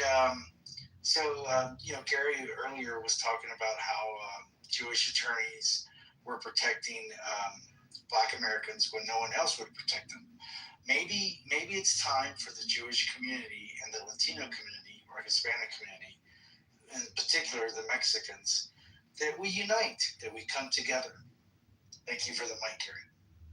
Well, I did my part. I married a Mexican woman. If that helps you with your project here, Hermes. Les versus Les, followed by Andrew. So anti-Semitism coming from the Middle East is as old as Islam. Muhammad wiped out large swaths of Jews in Arabia because they didn't accept his religion, and that continued. The Grand Imam of Jerusalem during World War II met with Adolf Hitler and asked that they deport the Jews. And Hitler was not ready to take them. He said in due time. But they were raring to go. And, if these guys in Britain don't want to live among British Jews, maybe they should leave Britain. Thank you. Thank you, Les. Andrew, you're up. Hey, Gary, thanks for bringing me up. Yeah, I would say, there's a variety of things that are contributing to this. Of course, we know social media is. And I really think that is accelerating this anti-Semitism because it reaches so many people so fast. So it is my opinion that if this is indeed an emergency, as you suggest, and as I think you're correct, that these media companies, these social media companies, these technology companies are held to a high standard above which they are not being held now, both in terms of regulation as well as in terms of prosecution. Because it is on their platform that these things are being done. We have a tool that they are cramming down our throats as the savior of mankind, and that is called AI. Certainly this tool could be trained and is being trained in some regions to spot anti-Semitic tropes, to spot code words, to spot the context of a sentence, of something that somebody's saying. So we have the tools available. Also the algorithms, they should be made more public so that we can understand exactly, is this driving people to other information that is similar in order to keep them on that platform? So all of these things, I think, have to be taken into consideration. And I think the final thing is education, and that has to start in school. I don't remember if I ever had any Holocaust education. They're now doing that in Alberta and Saskatchewan as mandatory courses. I just saw today, actually, which I think is a good thing. My introduction to this came at a little local store in Calgary where we would go, discount store. My mom would buy clothes and stuff there. And the proprietors were a Jewish couple from Eastern Europe. You could tell by their accent. They were heavily accented. Lovely people, lovely man. And he showed me his number. I didn't really understand then, I was maybe 12. I didn't really understand the significance of it, but it always stuck with me. And I then went on to find out myself. So that experience really hit me hard. And why would somebody have a tattoo on them? So a number tattoo. So I think that education has to be a critical element towards all this. All these things have to be taken in together and used as remedies. It'll never go away. We were just talking about it, how long this has been around. There's always people out there that have these vile attitudes. But if we can at least curtail the spread of it so easily without any responsibility for these companies, I think that's a good first step. Thank you, Gary. So there's no way that these social media companies are going to be able to police every little thing that's put onto their programs. However, they operate on this philosophy of birds of a feather stick together. And so if I am a photography buff, as I am, and I look on any social media site at postings by photographers or about photography, I will suddenly have driven to me, this is getting to your algorithm point, Andrew, I will suddenly be driven to all of these postings about photography. I won't see postings on other things that I might also be interested in because I haven't, quote, told, close quote, the social media site that I was interested in these other topics. So they can use the algorithms to dispel some of the support system that they are accommodating for hatred. They could adjust their algorithms so that if a person is spewing out the kind of hatred that I documented in my piece that's linked above, the gas chamber statement, is not seen by other people who also have anti-Semitic views so they don't get ginned up. It's sort of like pedophilia. I think they try their best to suppress pedophilia on their programs, and they make it difficult, I think. I don't know, because this is not one of my interests, thank God, but my impression anyway is, and I stand to be corrected, that they make it difficult for the pedophilias to find others whose commentary would make them feel that their proclivities are normalized.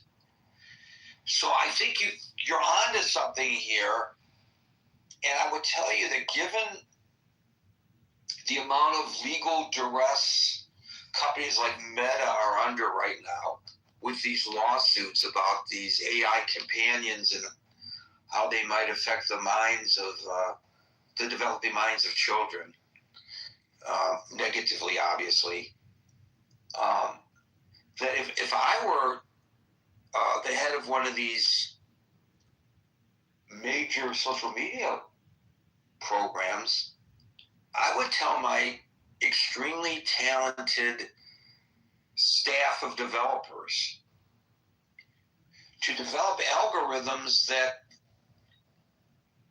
dissuade people from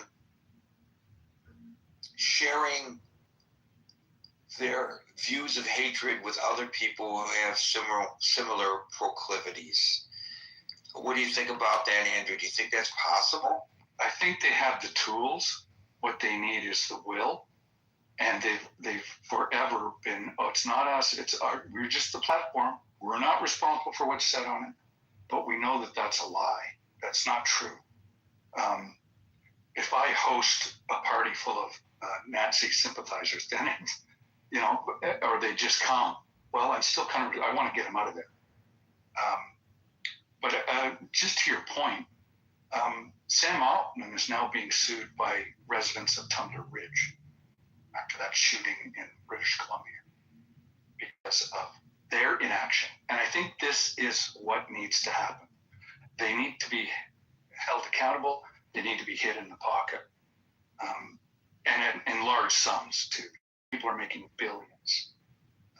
And Grok, Elon Musk just refused to go to France for questioning because of what his AI platform had produced in terms of pedophilia and weird, or not weird, but sexual content. They need to be held accountable. Sorry, that's the way I feel. Yeah. They have the tools. They have the technology. It's like the $6 million man. Come on. So the reason they have these algorithms the way they do is to try to get you addicted to the program, so that when I go onto Threads or onto X or onto Facebook or onto YouTube, whatever it is that it thinks that I'm interested in, I'm going to get. So I get my shot of dopamine, if you look back to the history of all this, to the history of Facebook, it was originally established so that a bunch of friends at a college, at a university, could keep in touch with one another. And then it expanded into a global community where we could keep in touch with our friends. And if you're an earlier user of Facebook, you will recall that on your timelines, you would see what your friends are doing. What's Scott up to today? What's Howard up to today? What's Austin doing? Because they're my friends on Facebook, and they're posting things that are important to them, and maybe things that are happening in their lives. Austin got a new job. He posts it so all of his friends can see it. He's not posting it so that strangers can see it. Why do strangers give a damn whether Austin got a new job? And so that's how their algorithms once worked. We were using Facebook to keep in touch with our friends. Now all these people who they call Facebook friends are people we've never met, and we are grouped with them based on interests, not based on friendships, because that keeps us coming back, and that makes their program more valuable. That's why they do it. Yeah, so I think with the education, the digital literacy, that's also a key element for young people to learn how to use this technology, learn the pitfalls in this technology, learn to recognize misinformation, etc. It's hard for me to know what's misinformation just by quote unquote looking at it, which I can't do. But I know it's out there, so I'm suspect. But you need to have that kind of suspect when you're on the internet. I remember my sister, when she got on the internet, the first thing I told her is that, first off, it'll teach you how to use it. Secondly, don't believe anything you see on it. And if you go into these chat rooms, most of them are not going to be good chat rooms. They're going to be on subjects that you're not going to like. So you've got to be aware, and you've got to be discerning. I hope the critical thinking forum is the exception, Andrew. So far, it's okay. Thank you, Andrew. Austin, followed by David. Hey, thank you, Gary. Thank you for hosting this room. Is my microphone working well? It says I'm having some connection. Yeah, you're loud and clear. All right, perfect. Yeah, the first thing I wanted to say about joining the stage to mention, the greatest generation really is the greatest generation amongst British people who lived through the mid-century and the early part of the 20th century. And I'm an elder millennial. Folks who had a lot of contact with the greatest generation. I think a lot of British identity was around, we defeated the Nazis. And I imagine so many of these greatest generation would be rolling in their graves. Just imagine the side of the bombing of London, and they're seeing Nazi ideology circulate and be embraced by terrorists. It's utterly obscene. And then age when there was the mention of we're dealing with a serious enemy and a seriously organized enemy. I was very young when 9/11 happened. I remember it, and I remember the changes, and I remember some of the harshness with having to remove my shoes to go through airplanes, and all this was established. How the hell did we forget this? Because the science of social media virality and the science of influence, it's not some dark art. You can learn it in like a 201, 301 class without a lot of marketing courses. This is accessible to so many people. We have had terrorist groups spreading misinformation, disinformation, and psychological warfare. And this is a very serious issue, and it's a true issue. Every clubhouse I'm friends with has heard that the Islamic Republic, Islam fascist nation, is putting together TikTok videos with Legos to create propaganda. Think about it, Legos. It's just utterly obscene. And we're not taking it seriously, and we have the science to take care of it. And I must say, I'm really glad that King Charles is in charge. I was very, as you mentioned, Gary, I'm so glad I sent you that link a while ago. He is an exceptional monarch. He's probably in the top 1 percentile of monarchs throughout history. that speech he gave to Congress was magnificent, and it's interesting to have a king who became a king at old age. And you know what? You want to know something? It was a diplomatic speech, and he's not a comedian, but unlike Jimmy Kimmel, he made me laugh. Yeah, truly brilliant. I mean, it's so interesting that his coronation was around the retirement age of most people, but he's just accumulated so much wisdom. He's very in touch with the norms of the greatest generation, and he knows what it means to be British. And he embraces modernism to a good degree.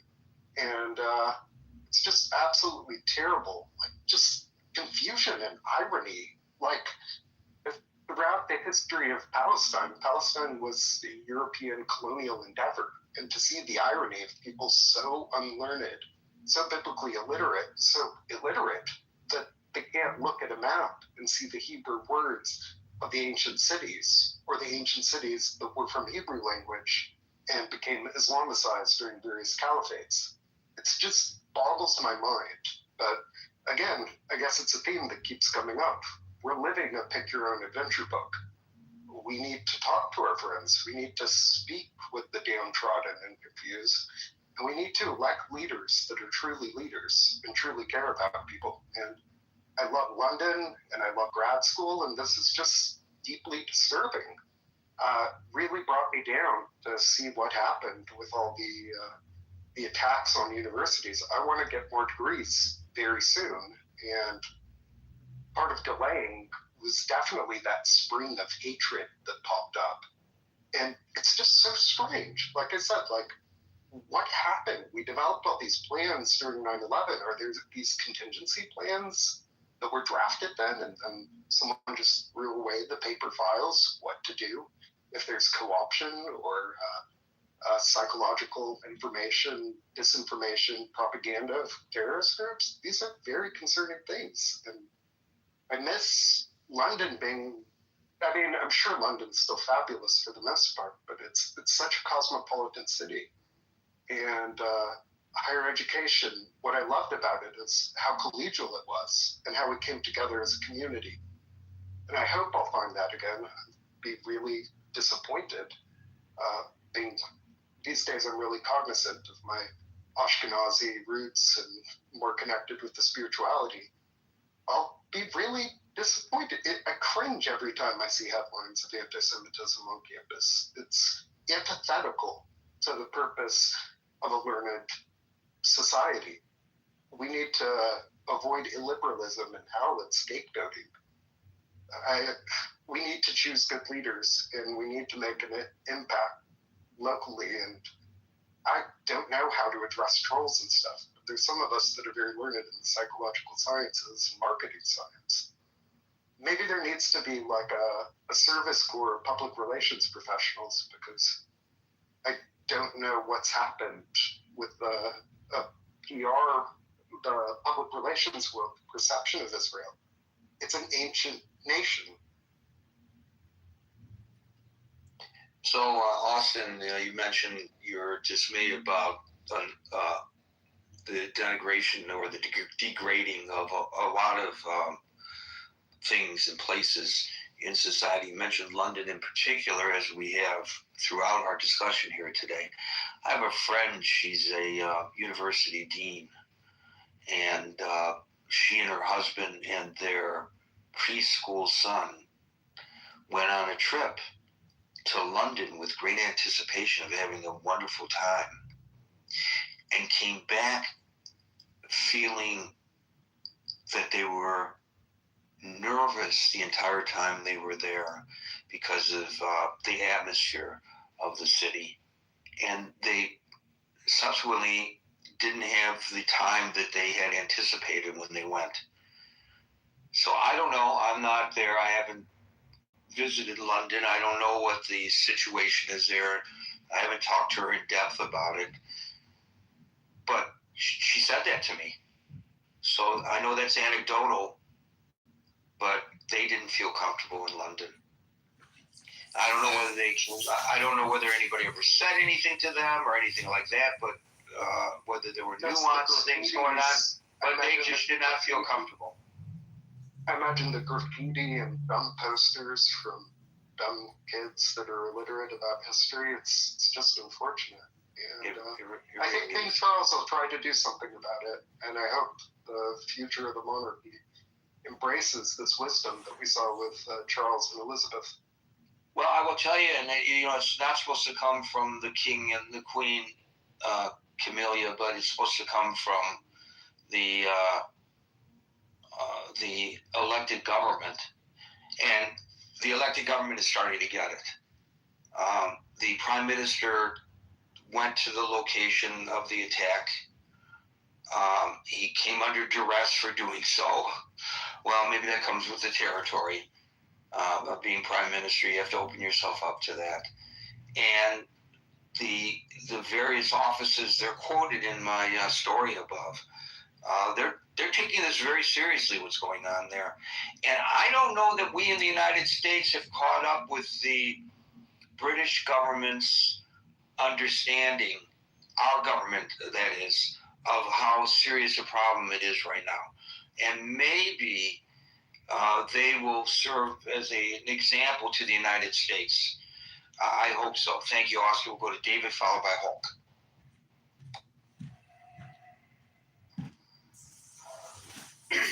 Yeah, another sobering topic, Gary, unfortunately. There's so many issues that are raining down on the outcome of what we've seen in London and here in America. I enjoyed your article, although I didn't enjoy the content. I enjoyed the way you wrote it and documented it. But there's a lot of hate in the world, Gary, and there's a lot of hate that's being disseminated, and it comes from all sorts of sources and parts of the world, and folks are aggrieved, or they feel backs against the wall, or they don't like what they're seeing. They want to blame somebody. They want to blame something. They want to attack, and they want to lash out. And a lot of times that is irrational.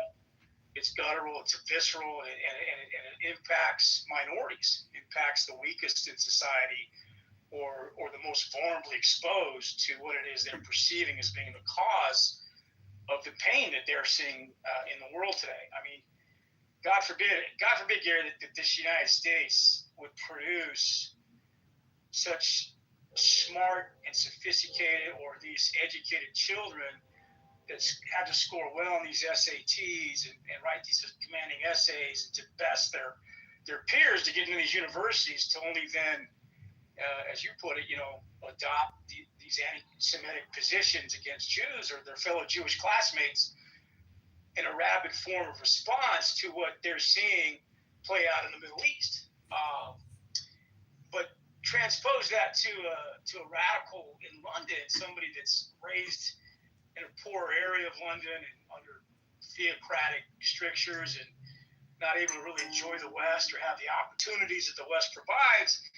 And then that person, I'm making the argument that a lot of the terrorism that London and UK and other parts of Europe have experienced has been homegrown terrorism by actual residents born in those countries. They're not from another part of the world coming to London per se, although there are examples of that.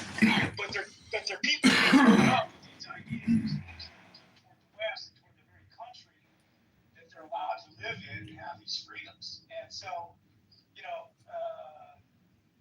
we want answers, we want remedies, we want solutions for the problems and the pain and the stuff that we're involved with as a government, and particularly when there's military and arms involved and mass destruction of buildings and people and life, limb and property. And nobody wants to sit down and have a dialogue about, okay, well, how did we get here? There's many arguments and articles being written, obviously, about this Iran war and the genesis of all these issues, and we can pinpoint that the oil and the control of that from the very get-go is a byproduct of the geopolitics that continue to haunt us today, and particularly with regard to terrorism and violence, obviously anti-Semitism, which somehow been married with the whole international issues that we face in the Middle East. But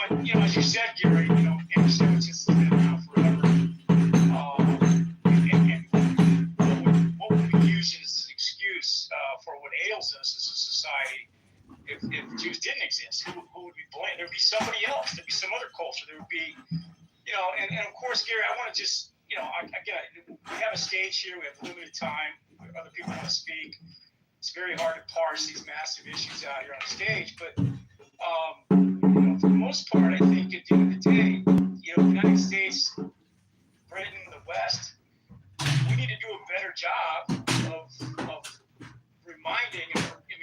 What's it going to do? Should we have a Holocaust museum in every city? And so should we invest in that? Should we invest in that in Europe? Do we not do enough investment post World War II? It seems to be only happening in the West. But with that deep back, the response by the public, they feel the policies that we're back to litigate properly or settle properly. Is that we're going to stop them from doing what they're doing?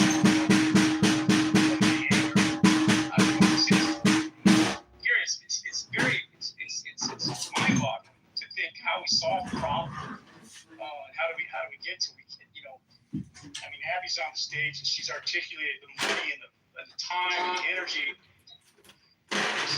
committed to sourcing out the roots of all this.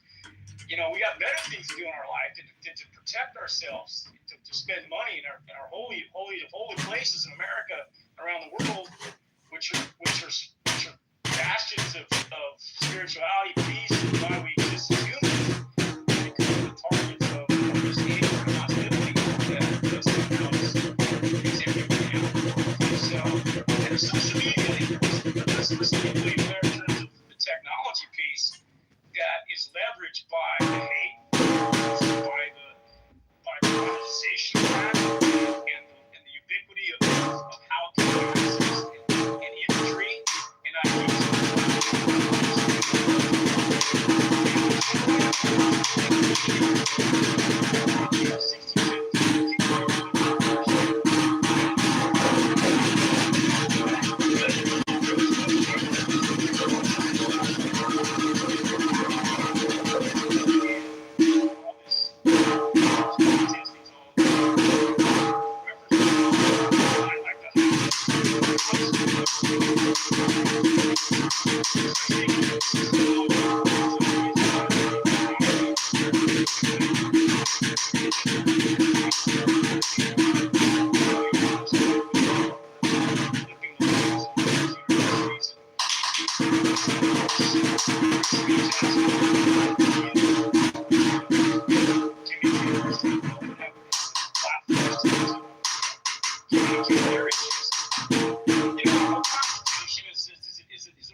Continue to try to win this war against the anger, against the bad ideas, against the anti-Semitism, and how to basically check all that.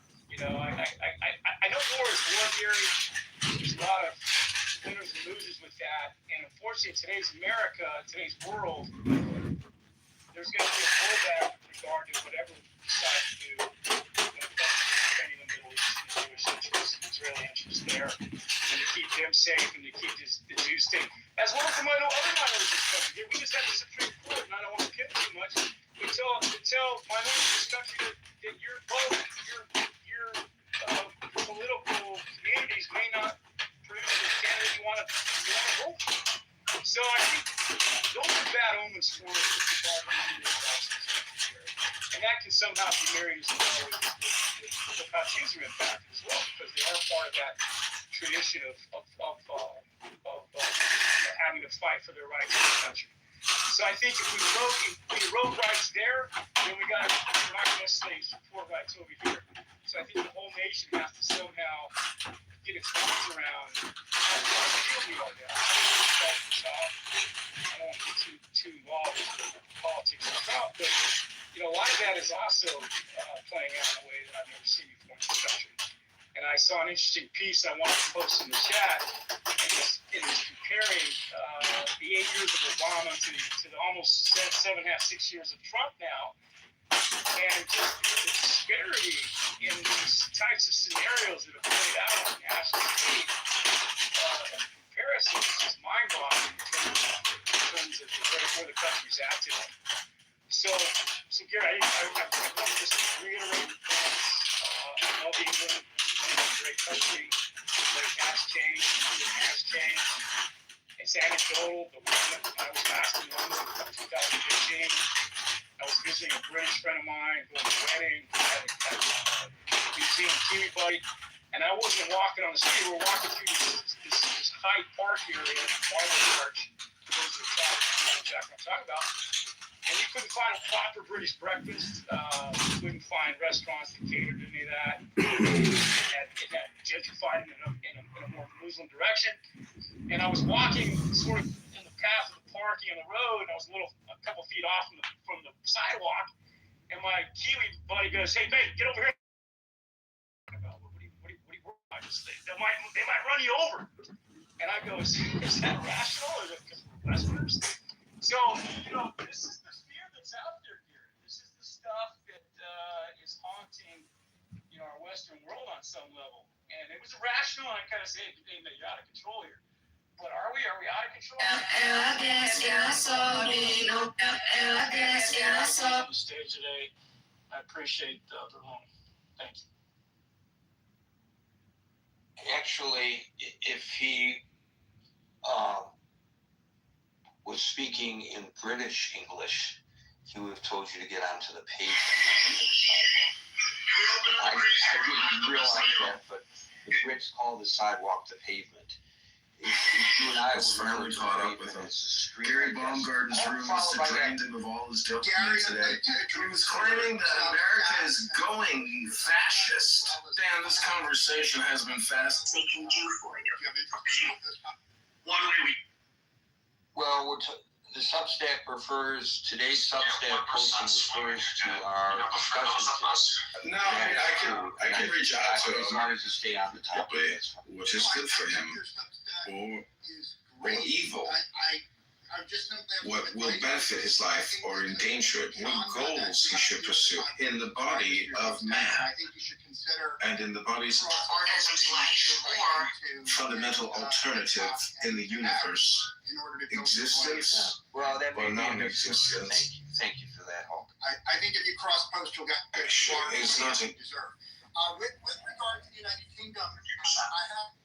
What was the numbers over the past 3 months? Your speaker so far. No, it was derived from conceptual knowledge. And conceptual knowledge cannot be acquired automatically. Man's actions and survival require the guidance of conceptual. But the fundamental alternative of its existence remains a disease condition. But the fundamental alternative of its existence. So, no, after you know that I trusted you. Countries, the rivers will run with blood. There will be blood all over the streets of London, and all the polite, posh people in the United Kingdom laughed at him and said that was paranoid. But Enoch Powell has proven to be right. He came on the Now, for people that are in the United Kingdom right now, and I spend a lot of my time there, there's actually a political leader who's running on the same platform. There's a political leader, his name is Rupert Lowe, Lowe, and he is one of the only people in the country telling the truth. He is saying, if you allow immigrants from Somalia, they will stab Jews. It's guaranteed. And as you can imagine, Gary, the polite people, the leftists, the educated people, the people at Oxford and Cambridge, they all say that's an evil thing to say. They never say it's not true. They just say it's evil. It's one of those truthful things that's considered evil in polite society. Not only is it considered evil in polite society, it's considered evil in polite society in Michigan. In fact, if you make that speech at the University of Michigan, you're likely to get beaten up because telling the truth about the immigration gets you banned from polite society in America. So shame on the voters of the United Kingdom because they let the Somalis in and they knew it was going to lead to stabbing. So the voters have blood all over them. And if anyone in this room is a British citizen and you want to rescue your country from a lot more stabbings, There's only one prime minister he could vote for, and his name is Rupert Lau, and I'm done speaking, Gavin. Well, I don't know whether I feel comfortable attacking an entire group of people, whether they are Somalians or Jews. But it is true that the attacker, who was, I mean, there's no question who it was. It's all captured on video. You can see it for yourself, is a Somalian immigrant. Thank you, Hulk. Abby, you get the last word. Oh boy, I really didn't want to have the last word here because I'm going to sound so redundant. And I hate having redundancy in your rooms and, sounding like I'm repeating over and over the mantra of what's going on, but it's definitely at an epidemic level. If we just talk about London itself, in those incidents that have happened, the community trust, which is the counterpart of what we do in the US with SCN, it's actually who we fashioned SCN after. It's a very strong organization. And as you see in those videos, the Shomrim, the guards that they have, came to the rescue immediately in the stabbing incidents. And also, if you saw the videos of that, you saw two Israelis that were driving by and saw it and started screaming out of their car. And they were screaming in Hebrew and yelling, trying to get the people to notice there was a knife and what was happening. There is, the point why I'm saying this is there is definitely now a situational awareness that we have in our community, a real situational awareness. And also there's, Gary, I might have sent you the video, I don't know if I put it in the chat, of a situation where the police in England are there with pepper spray and, I forget what other tool they had, tasers, I guess, no guns. So they're actually running from the perpetrators because they don't have any guns to go and protect the citizens or themselves. And it's, people can argue that they like the British system of not having the weapons, but they're also not protecting the citizens as a result of it. So, where does it leave us? It leaves us having to arm up, having to be not just situationally aware, but trained. And everyone has to be trained in the schools and in the temples, also in the restaurants. They have to pack and make sure that they have enough protection if someone comes in on the attack. And it's primary now in our community. I just went to an annual luncheon that's normally someone talking about, raising kids or, different charitable needs in the community or programs that they're doing, humanitarian programs. And the entire lunch for these ladies that, the idea of carrying a gun or training is just so remote to them, was all about security and all about the training and all about having to arm up and worrying that their grandchildren are safe as they go to school. The whole tone has changed in our community and the paradigm has changed. And it's hard when I try to explain it to people that it is completely taken over the emphasis on what we're about. And there's so much in our faith and in our culture to learn and to give and to study. And we unfortunately have to focus primarily on this, as well as our finances are now primarily on this. I listened to what David said and what other people said, and what David's comments were very warming to me, and he has been in the past. And there were different political points of view. As much as I have embraced and supported both financially and with a lot of time, things like Holocaust museums, I sat on my governor appointed me to the commission here in my state, the Holocaust Education Commission. I don't think it's the answer right now. Unfortunately, our resources, as much as we have to educate and we have to teach that it can't happen again, our resources have to go to the here and now and protection, and making sure there are hate crimes that are prosecuted, and that we take the time to meet with our district attorneys, our state attorney generals, our members of Congress, our state assemblymen, that these statutes are in place, that there's legislation, and that there's actual follow through and prosecutions as a result of it. I think that what we can do is make that a pretty loud statement that it's not going to be tolerated, and people are going to go to jail for it.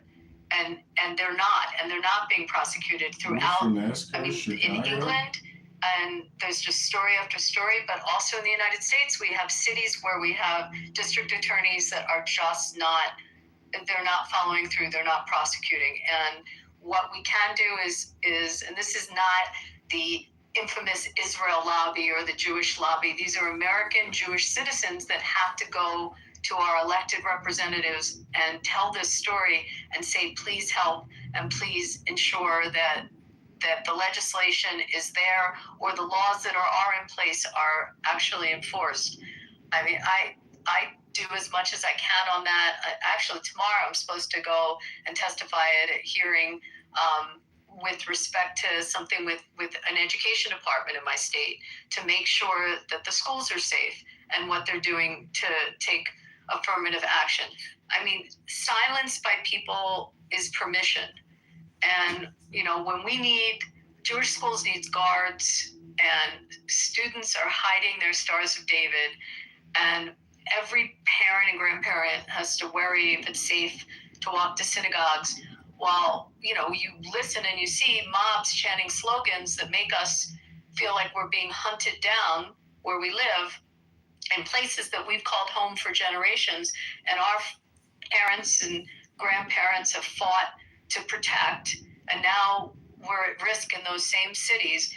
And in places like in England, when Jewish ambulances, you know, places of worship are firebombed, that silence is not enough. And you know, people like David, and I thank him, to stand with us and to help us, and the solidarity means so much. And, you know, call it out for what it is when you see it. And it shouldn't be, it's a stain. It's just a stain on our civilization. And it's cowardly not to call it out. And that's you know, how I feel. And the last thing I wanted to say is, when I think about this with London, which is what the topic of your room is, the people that are perpetrating this or enabling it, or as the last speaker said, voting into office those that are just turning their backs on it, their own grandparents and maybe parents, you know, fought a global war so that it could never happen again. I mean, they literally gave their lives so that this couldn't happen again. And the English lives, the British lives, to stop it. And it's literally happening again. And they're just doing nothing about it. And we're angry, and we shouldn't have to beg for support. We should feel that the concept and the solidarity and never again, and that's really a slogan that's got to be on people's lips. And that's just what I want to say. I mean, that you got to turn the anger into something productive. And for me personally, it's getting people trained, it's getting people armed, it's getting people situationally aware, it's target hardening our facilities, it's making sure we know who the enemies are, where the problems are. It's researching, it's being, you know, it's just being on guard. And doing that is at a risk for a lot of us. We're mapped. They know who we are. They know where we live. We have to do extra protection for ourselves, but we have no choice. It's literally on our doorsteps, every day, multiple times a day, and that's the hard reality. And thanks for letting me talk. Sure, and I guess my microphone, I'm walking around doing things in my house and my microphone was stuck on. I hope that didn't distract from what Abby had to say. Very important points. Abby, I just want to ask you very quickly. I see Lena, who we invited up earlier, finally made it up to the stage, so you're lucky you didn't have to be the last speaker. But I know you have been very critical of the Starmer administration, the prime ministership in the United Kingdom. And I'm just wondering, though, given the fact that they seem to suddenly be waking up, they're increasing the threat level. They're calling this, that administration is calling this an emergency, the attacks on Jews in the United Kingdom.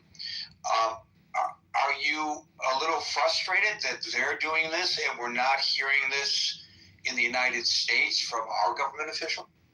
So first of all, they need to list the Muslim Brotherhood and the IRGC as terrorist organizations. I mean, there's a lot more that Stormer has to do, and I'm very critical of him.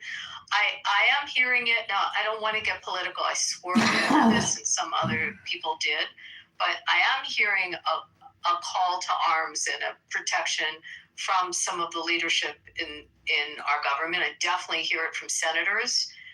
On the Republican side, I hear it on some moderate Democrats that have come out. You know, if you listen to people in Congress, like Josh Gottheimer, I mean, I can list off members of Congress that have been very vocal about it. Some that I don't agree on their other policies, but strong on this. I'm definitely hearing it from our senators. We've been hearing it from Marco Rubio. From when he was in the Senate, he's been a champion of this and still fighting it very loudly. And we're hearing it from the president. People can start bitching and moaning everything, and your chat can go as it goes in all those directions of the Trump issues and the Trump syndromes. But he has come out to our community. First of all, he changed Title VI in his first administration to protect our community. And the biggest issue from our government in the United States right now, when I said it's primary, it's not funding the National Holocaust Museum.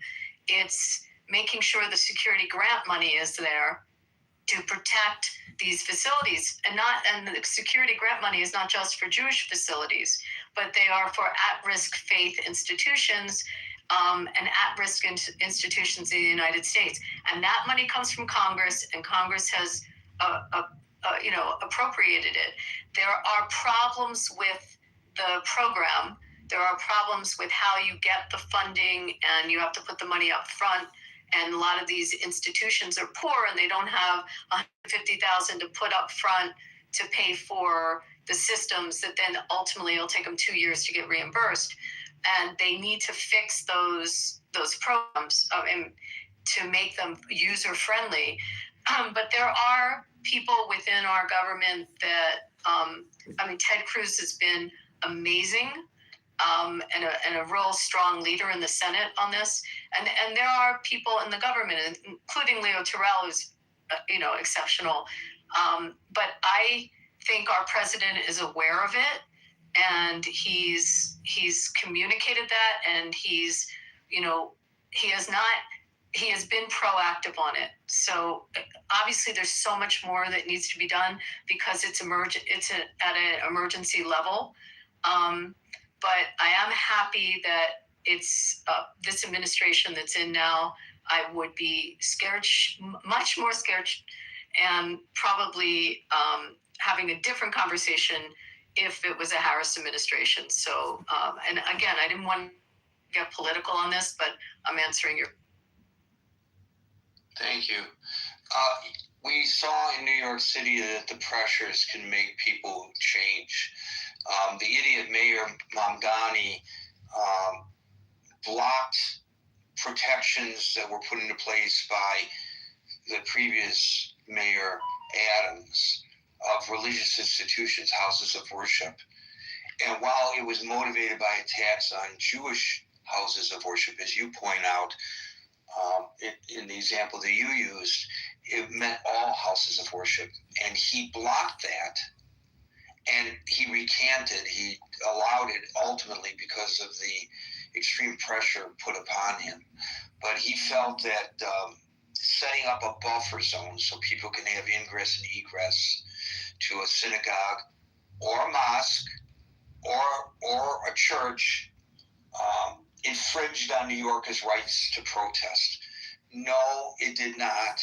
And it just meant a buffer zone so people could go in and out. You could still protest, scream, holler, use your megaphones, all you want, but you can't block people and intimidate them going in and out of a house of worship.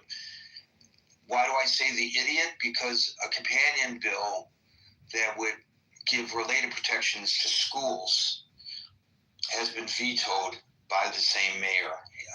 And hopefully he'll come under the same kinds of pressures that he came under when it came to the religious institutions. But this is what we need, is people need to be protected.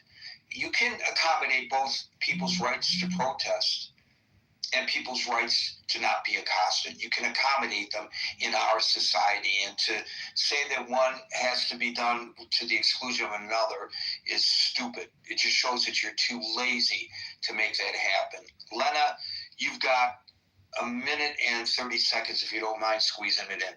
I'll be very quick, and thank you, Gary.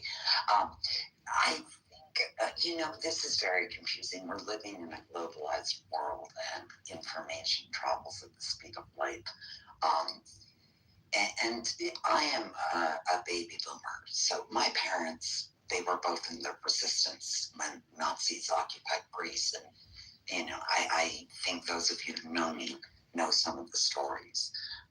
So I am, it's been drilled into me since I was a child that we don't support anti-Semitism in any way. And I, of course, being the person that I am, I would never support anti-Semitism. But I think it becomes very complicated when we are chatting and talking and speaking without knowing who we have across from us. And a lot of times, what I find, the way we are talking can sometimes slide into anti-Semitism, which is totally absurd, but it does, and it can. And there's a lot of anti-Israel sentiment out there after Gaza, generationally speaking. Okay, I just want to make that very clear, that I have become aware of it, that a lot of people are anti the expansionist sort of project of Israel. Right, but what the discussion today is not whether Israel's policies are good or bad. The question is whether, if one opposes Israel's policies, they might not, by the way, that's just an excuse perhaps, but let's just take it at face value, that if they hold to that position, that it's appropriate to attack Jewish people who have nothing to do with the decisions of the Israeli government. And so... Absolutely not is the answer, Gary. Yeah, thank you, Lena. I gotta go, unfortunately. Okay. Thank you. Folks, we're here Monday through Friday from 5 o'clock New York time, so until 5 o'clock New York time tomorrow for the next edition of the Critical Thinking Forum. Everybody be safe now, and peace out.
If you invest in the stock market, you could lose money.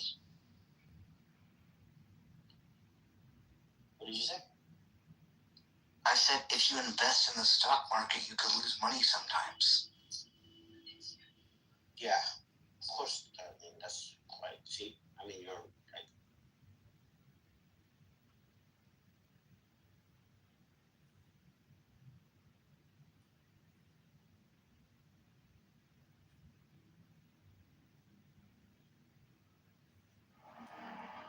Mine is the head of the man, and my insight is keen as the hawk's. By my head I invoke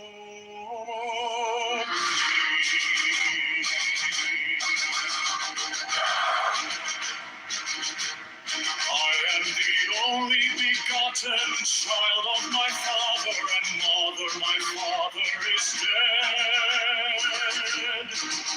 My mother bore me with labor and pain and fear.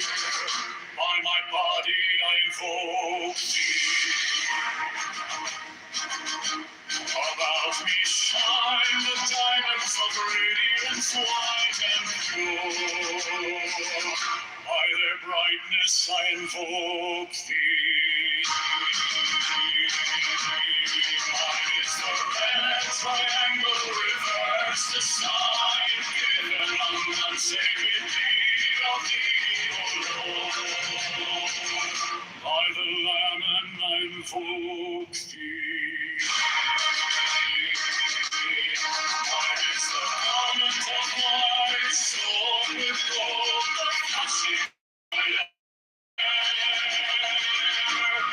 by my robe I invoke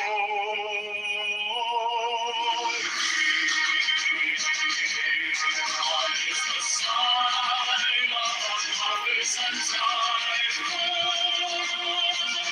By the sign I invoke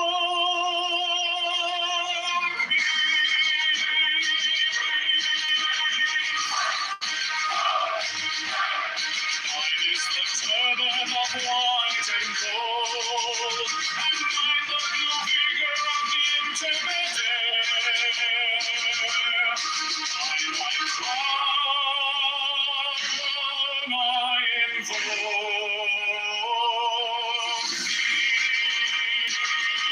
my fingers travel on the beats of earth, so I have to be in the car of glory.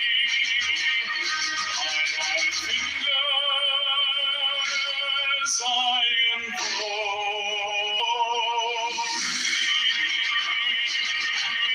I bear the wand of double power and the voice of the Master. Abraham and Lord, I'm the Lord I invoke.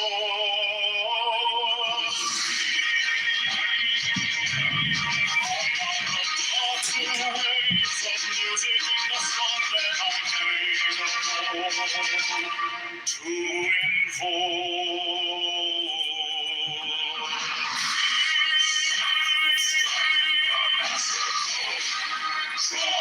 Draw the flaming sword from child and conquering Lord, horrors and by the song I invoke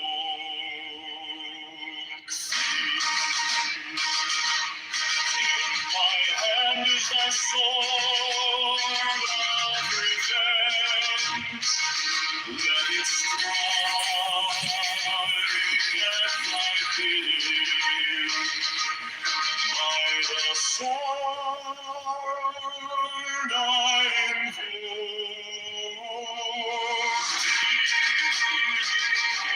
the voice of the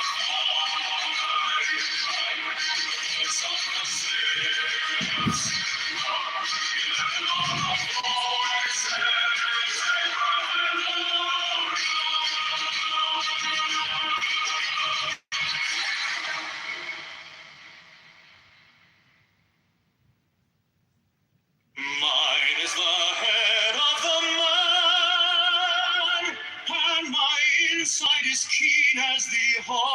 by my bed I invoke thee. I am the only begotten child of my father and mother. My father is dead. My mother bore me with labor and pain and fear. By my body I invoke thee.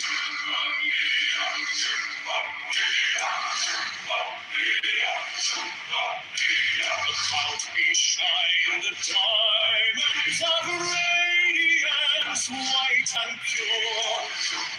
By their brightness I invoke thee. Mine is the red triangle, reverse the sign given of none. Say that he of thee, O Lord. By the Lord I invoke thee. Mine is the garment of white, sewn with gold, the flashing of day that I wear. By my robe I invoke thee. Mine is the sign of a office and Typhoon. By the sign I invoke Mine is the turban of white and gold, and mine the blue figure of the interwear. By my crown I invoke thee.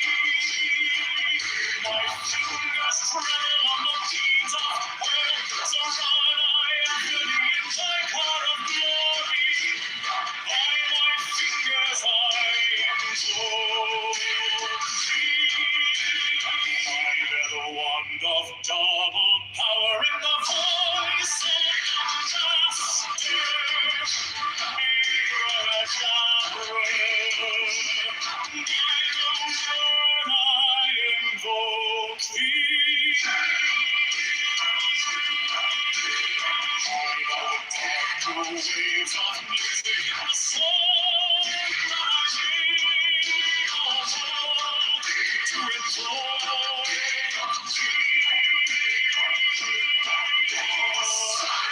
strike the master chord, draw the flaming sword, shout and conquering Lord, Horus Avenger.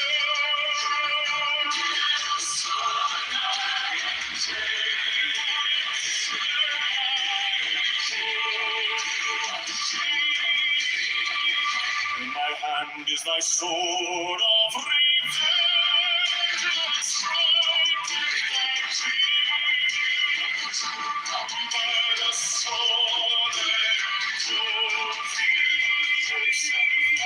and the voice of the 611 are the voices. Abrahadabra.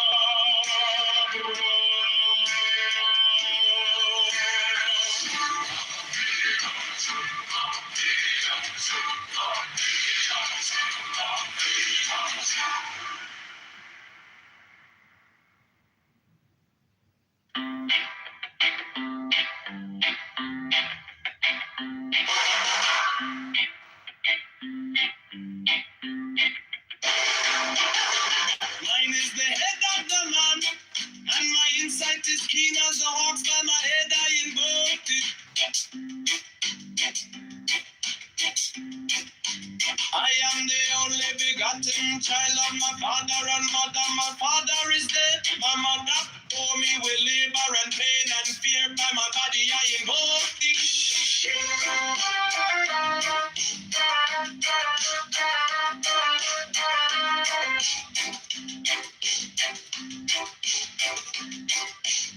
Upon me shine the diamonds of radiance, white and pure.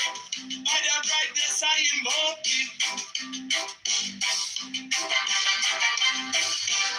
Mine is the red triangle reverse, the sign given of none. Save it be of thee, O Lord.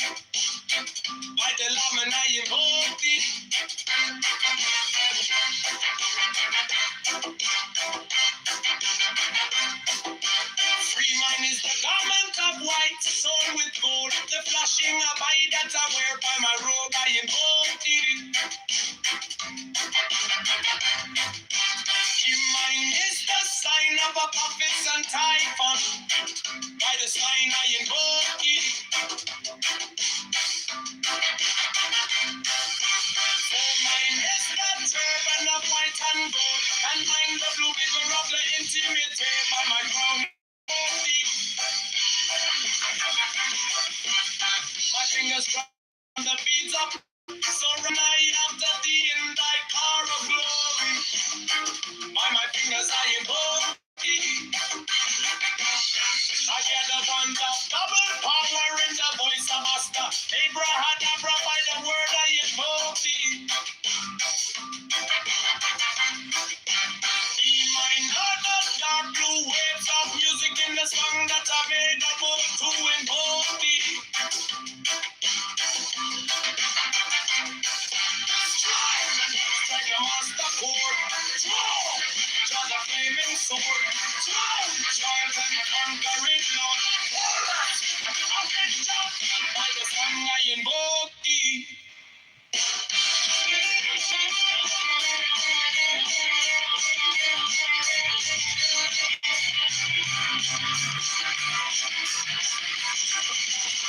In my hand the voice of revenge. Let it strike at my vision. By the song I invoke thee.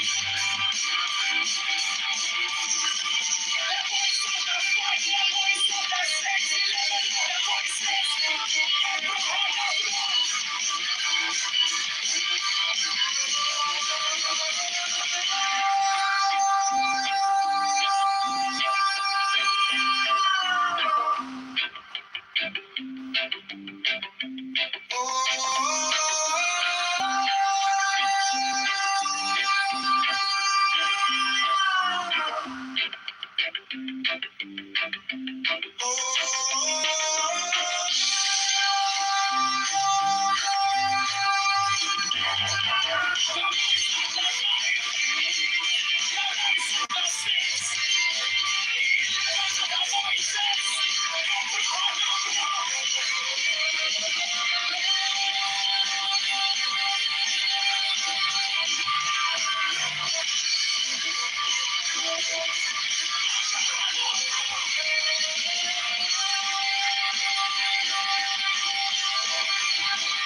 Mine is the head of the man, and my insight is keen as the heart. By my head I invoke thee. I am the only begotten child of my father and mother. My father is dead. My mother bore me with labor and pain and fear. By my body I invoke thee.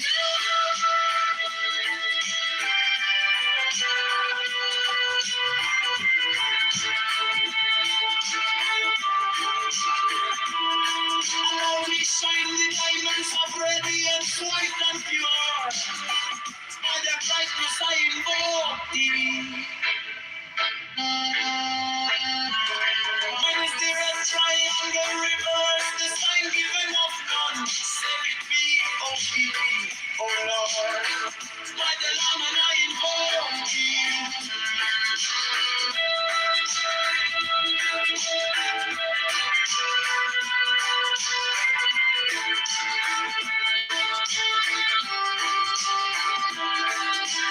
Mine is the garment of white sewn with gold, the flashing of light that I wear. By my robe I invoke thee. Mine is the sign of a promise and typhon. By the sign I invoke thee.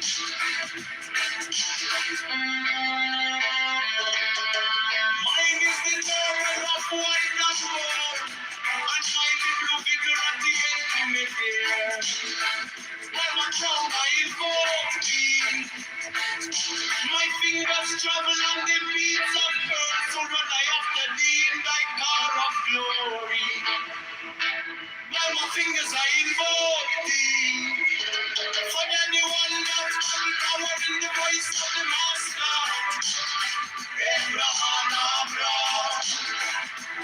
word I invoke. Hey, my heart, they got no weight of music in the song that I made about to invoke thee. Strike the monster chord, draw the flaming sword, roll, Johnny the conquering Lord, Lord, I make God, I deserve the invoke. In my hand is the sword of revenge, let it strike, I stop beating, I deserve the invoke. The voice of the fight, the voice of the six, 11 are the voices.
Mine is the head of the man, and my insight is keen as the ox. By my head I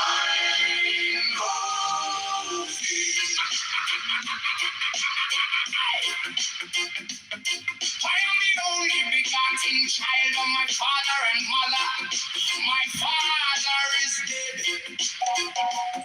My mother bore me with labor and pain and fear by my body. I invoke thee. About me shine the diamonds of radiance, white and pure by their brightness. I invoke thee. Mine is the red triangle reverse of the sign, given of none save it be of thee. Oh Lord, by the layman, I invoke thee. Mine is the garment of white, sown. Mine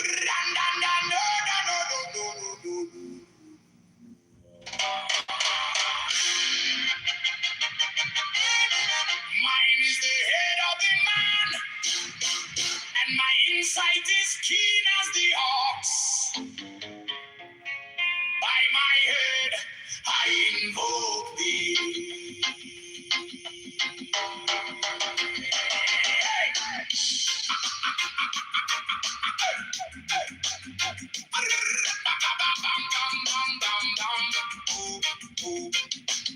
I am the only begotten child of my father and mother.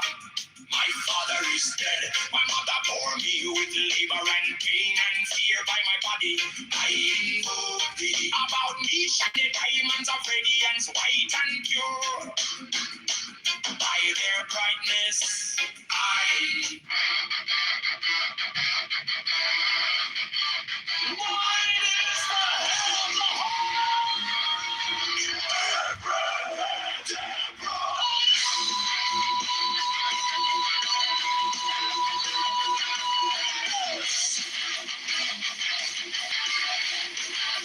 Six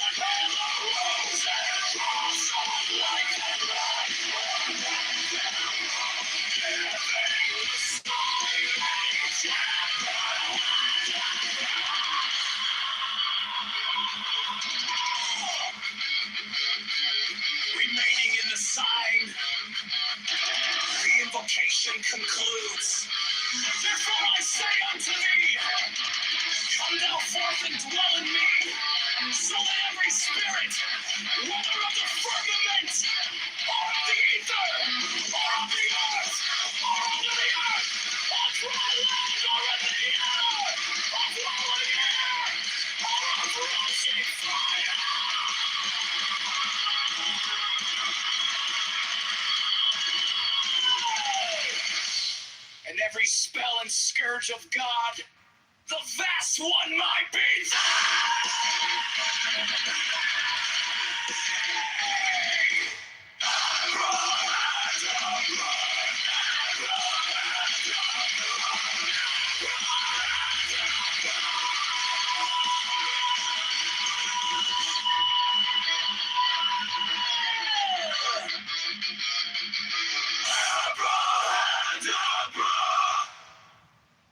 Mine is the head of the hawk,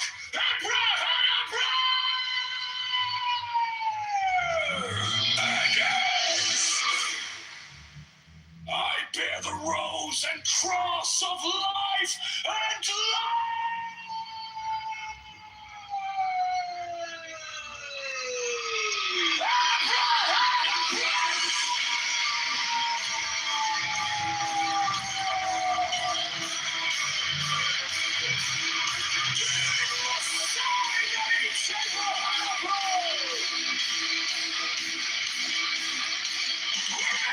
in the side, the invocation comes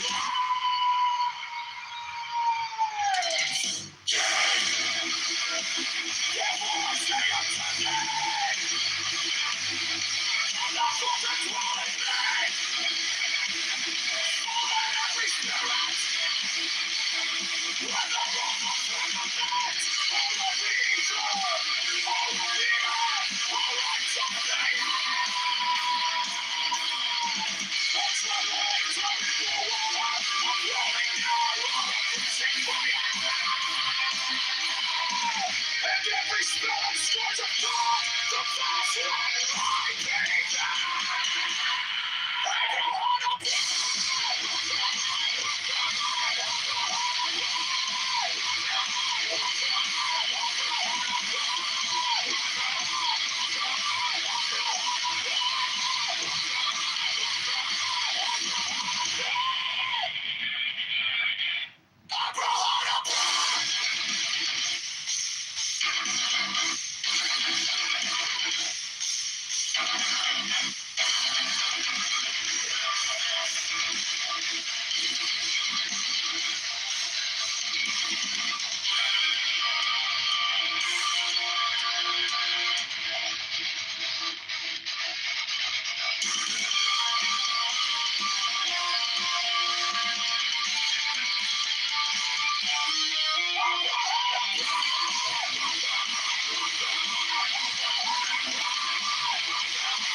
I bear the rose and cross of life and light, giving the sign at each abracadabra.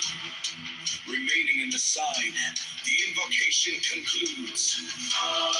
Therefore I say unto thee, come thou from me, so that every spirit, whether of the firmament, or of the ether, or of the earth, or under the earth, on dry land or in the water, of burning air or of rushing fire, and every spell and scourge of God, the vast one might be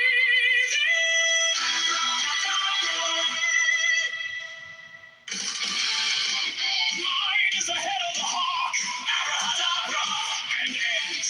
6. I bear the rose and cross of life and light, giving the sign at each abracadabra.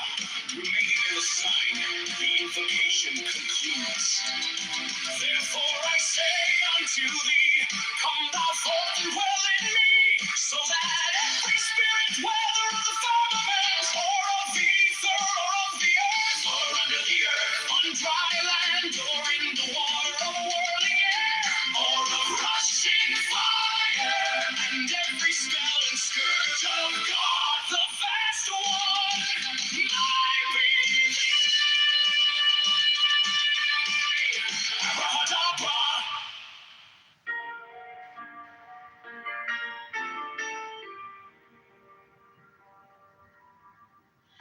You came like dawn in my hands, soft but stronger than I knew.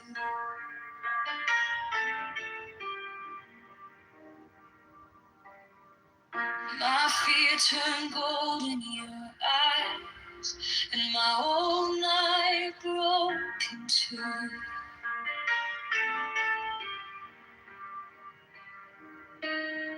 I was lost in the noise, now I'm learning how to stay close to your quiet light in the middle of the day. Stop thinking, let it fall.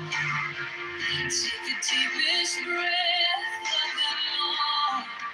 Hold it close. Don't run from the feeling. One more second. You can start believing. Wisdom of God. It's God. Wisdom of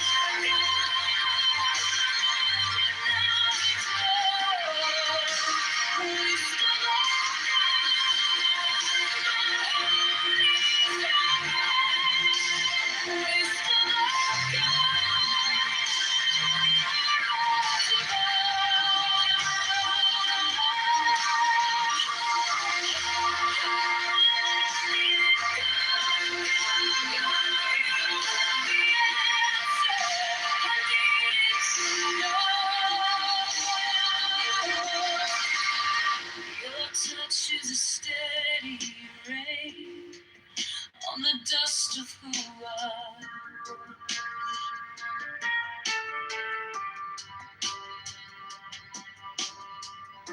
Every wound gets named and it fades in the hush.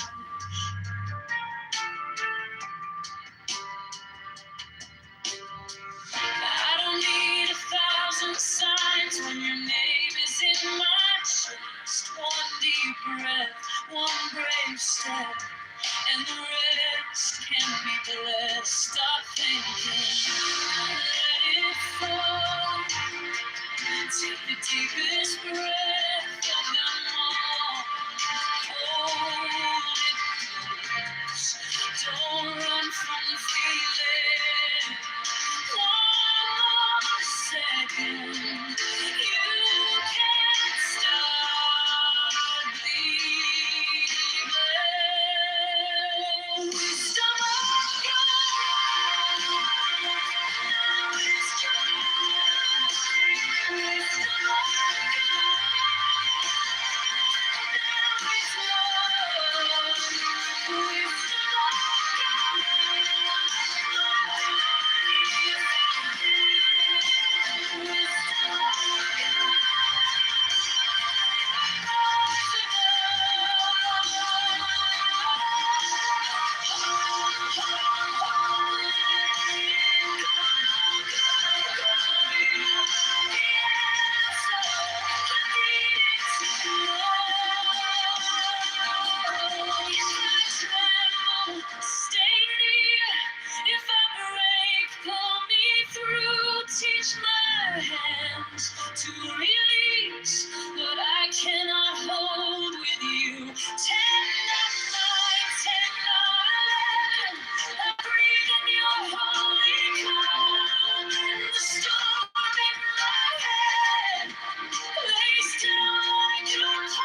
It came like dawn in my hands, soft but stronger than I knew. My fear turned gold in your eyes, and my old night broke in two. I was lost in the noise, now I'm learning how to stay close to your quiet light. In the middle of the day, stop thinking, let it fall. Take the deepest breath of them all. Hold it close, don't run from the feeling. One more second, you can start believing. Wisdom of God, now it's joy. Wisdom of God, now it's love. Wisdom of God, my heart is open. Wisdom of God, I rise above. Hold, hold, hold, let it go, go, go. You are the answer I needed to know. Your touch is a steady rain on the dust of who I was. Every wound gets named, then it fades in a hush. I don't need 1,000 signs when your name is in my chest. One deep breath, one brave step, and the rest can be blessed. Stop thinking, let it fall. Take the deepest breath of them all. Hold it close, don't run from the feeling. One more second, you can start believing. Wisdom of God, now it's joy. Wisdom of God, now it's love. Wisdom of God, my heart is open. Wisdom of God, rise above. Oh, oh, oh, let it go, go, go. You are the answer I needed to know.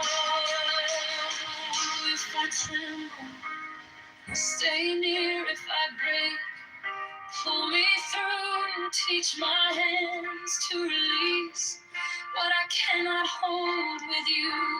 10 by 9, 10 by 11, I breathe in your holy cause, and the storm my head lays down like a pall. Wisdom of God, now it's joy. Wisdom of God, now it's love.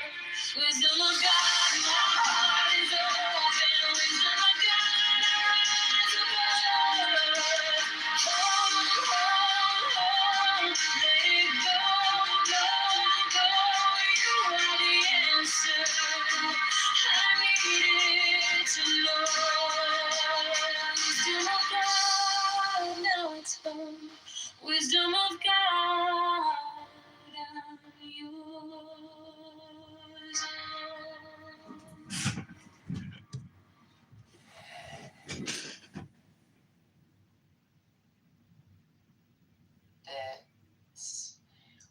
It's quieted down or minimized. I think that's really important because I think those threats are getting louder and they're seeping in societally as well as our borders and you know, I mean, on all levels, the threats are there, and that would be a second. I don't know. I'd have to think about what my third would be on whether it's a domestic, what domestic issue stands out. But Abby, stopping the potential civil war between the left and the right, figuring out how to do that, finding a leader, maybe. Wouldn't it be amazing if you could have, like, I don't know if it's ever even been thought about, where you have the president and the vice president from two different parties, like they did in Israel that time, and then they and that we did that for a little while in the early. in the country. The person, I think it was only in the first three electoral. Adams was. Adams and Jefferson. So basically, Yes, that's true. I forgot about that. It was the person that got the second most votes in the electoral college. Was the vice president. Became the vice president. And yeah, I mean, I don't think a lot of Jefferson. I think a lot of Adams. I think Adams was probably the best guy we've ever had politically at that level of the game. But he was a one-termer. I mean, you forget that John McCain wanted Joe Lieberman, and the Republicans said no.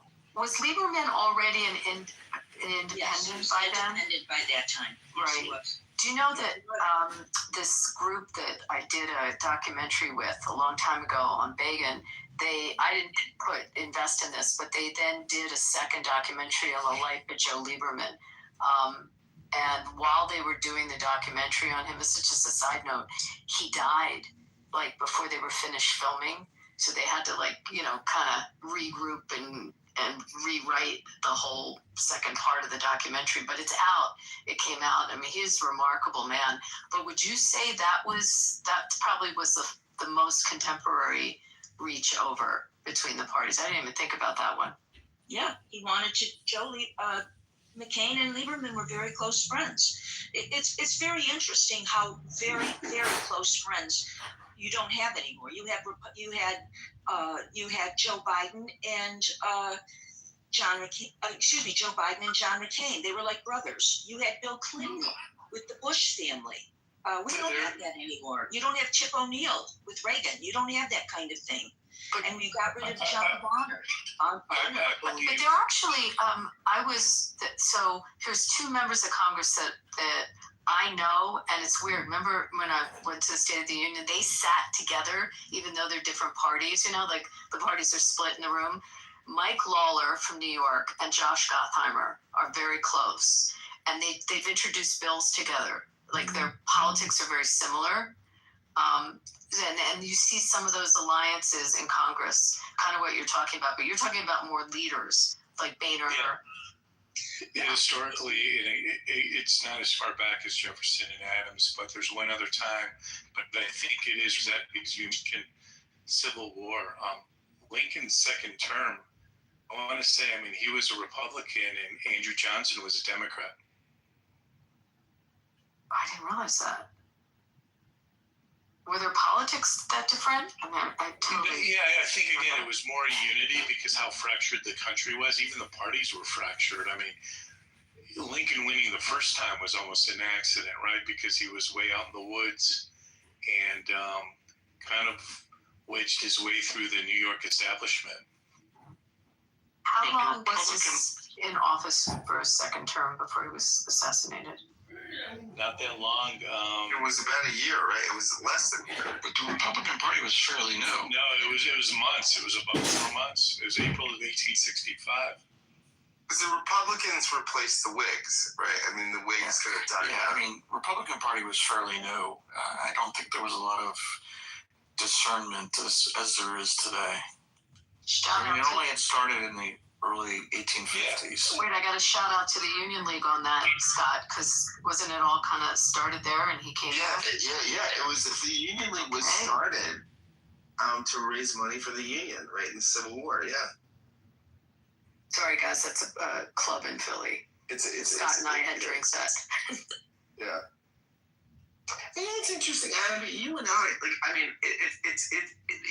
I think about this with a lot of my Republican friends, right?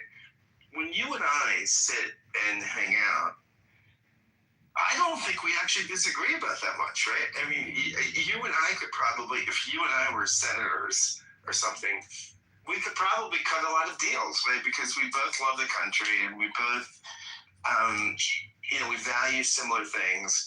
We probably would have different views on healthcare or the welfare state or something like that. But at the end of the day, I think you and I could split the difference. And why can't we build a culture that splits the difference anymore? Interesting. Yeah, we really haven't disagreed. It's because I don't think everyone, I started out as a Democrat and move to a Republican. I think people, people shift, but that doesn't take away some of your core beliefs. And I've said this to people and they don't believe me, but this is firsthand. When I sit in the RJC meetings, I'll sit at a board meeting and there'll be like 40 people at the table. And I don't know if I could count on my hand any of the people sitting at the table that aren't pro-choice and pro-pot. They all started out, they were liberal Democrats, and for whatever reasons they became Republicans, but they started out from that position. I think the answer to your question, Scott, is because as soon as you start running for public office, and I see this in California, they work their way up the system and they're getting money from the senior politicians of their party. So it's a simple matter. Yeah, maybe you would agree with Abby on all of these things, but then your campaigns cost money, and they put conditions on receiving that money from the party, from other candidates. So it's where, well, yeah, gee, I know you're really not big on abortion rights, but I'm using this as an example. You could pick any other one. I know you're kind of middle of the ground, but yeah, we'll give you $100,000 for your campaign. But you got to go in harder on abortion rights. None of this middle of the road, And so, you end up, if you want to be run for office and win, which winning is always nice, it comes with a price tag. And so you and Abby will suddenly find that, Abby will come, gee, why did you vote on that bill? Well, Abby, this, that, I had my reason, whatever. And then Abby ends up, choking you to death.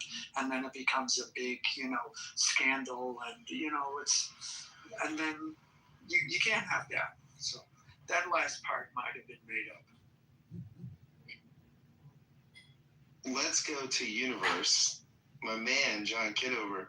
John, you're an outlier, right? And you irritate most people on the app, but how would you heal the country? John, if you...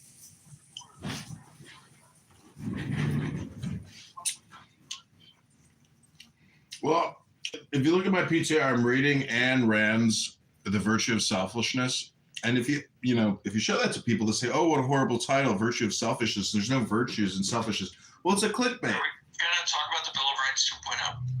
Hello? Or was that just clickbait?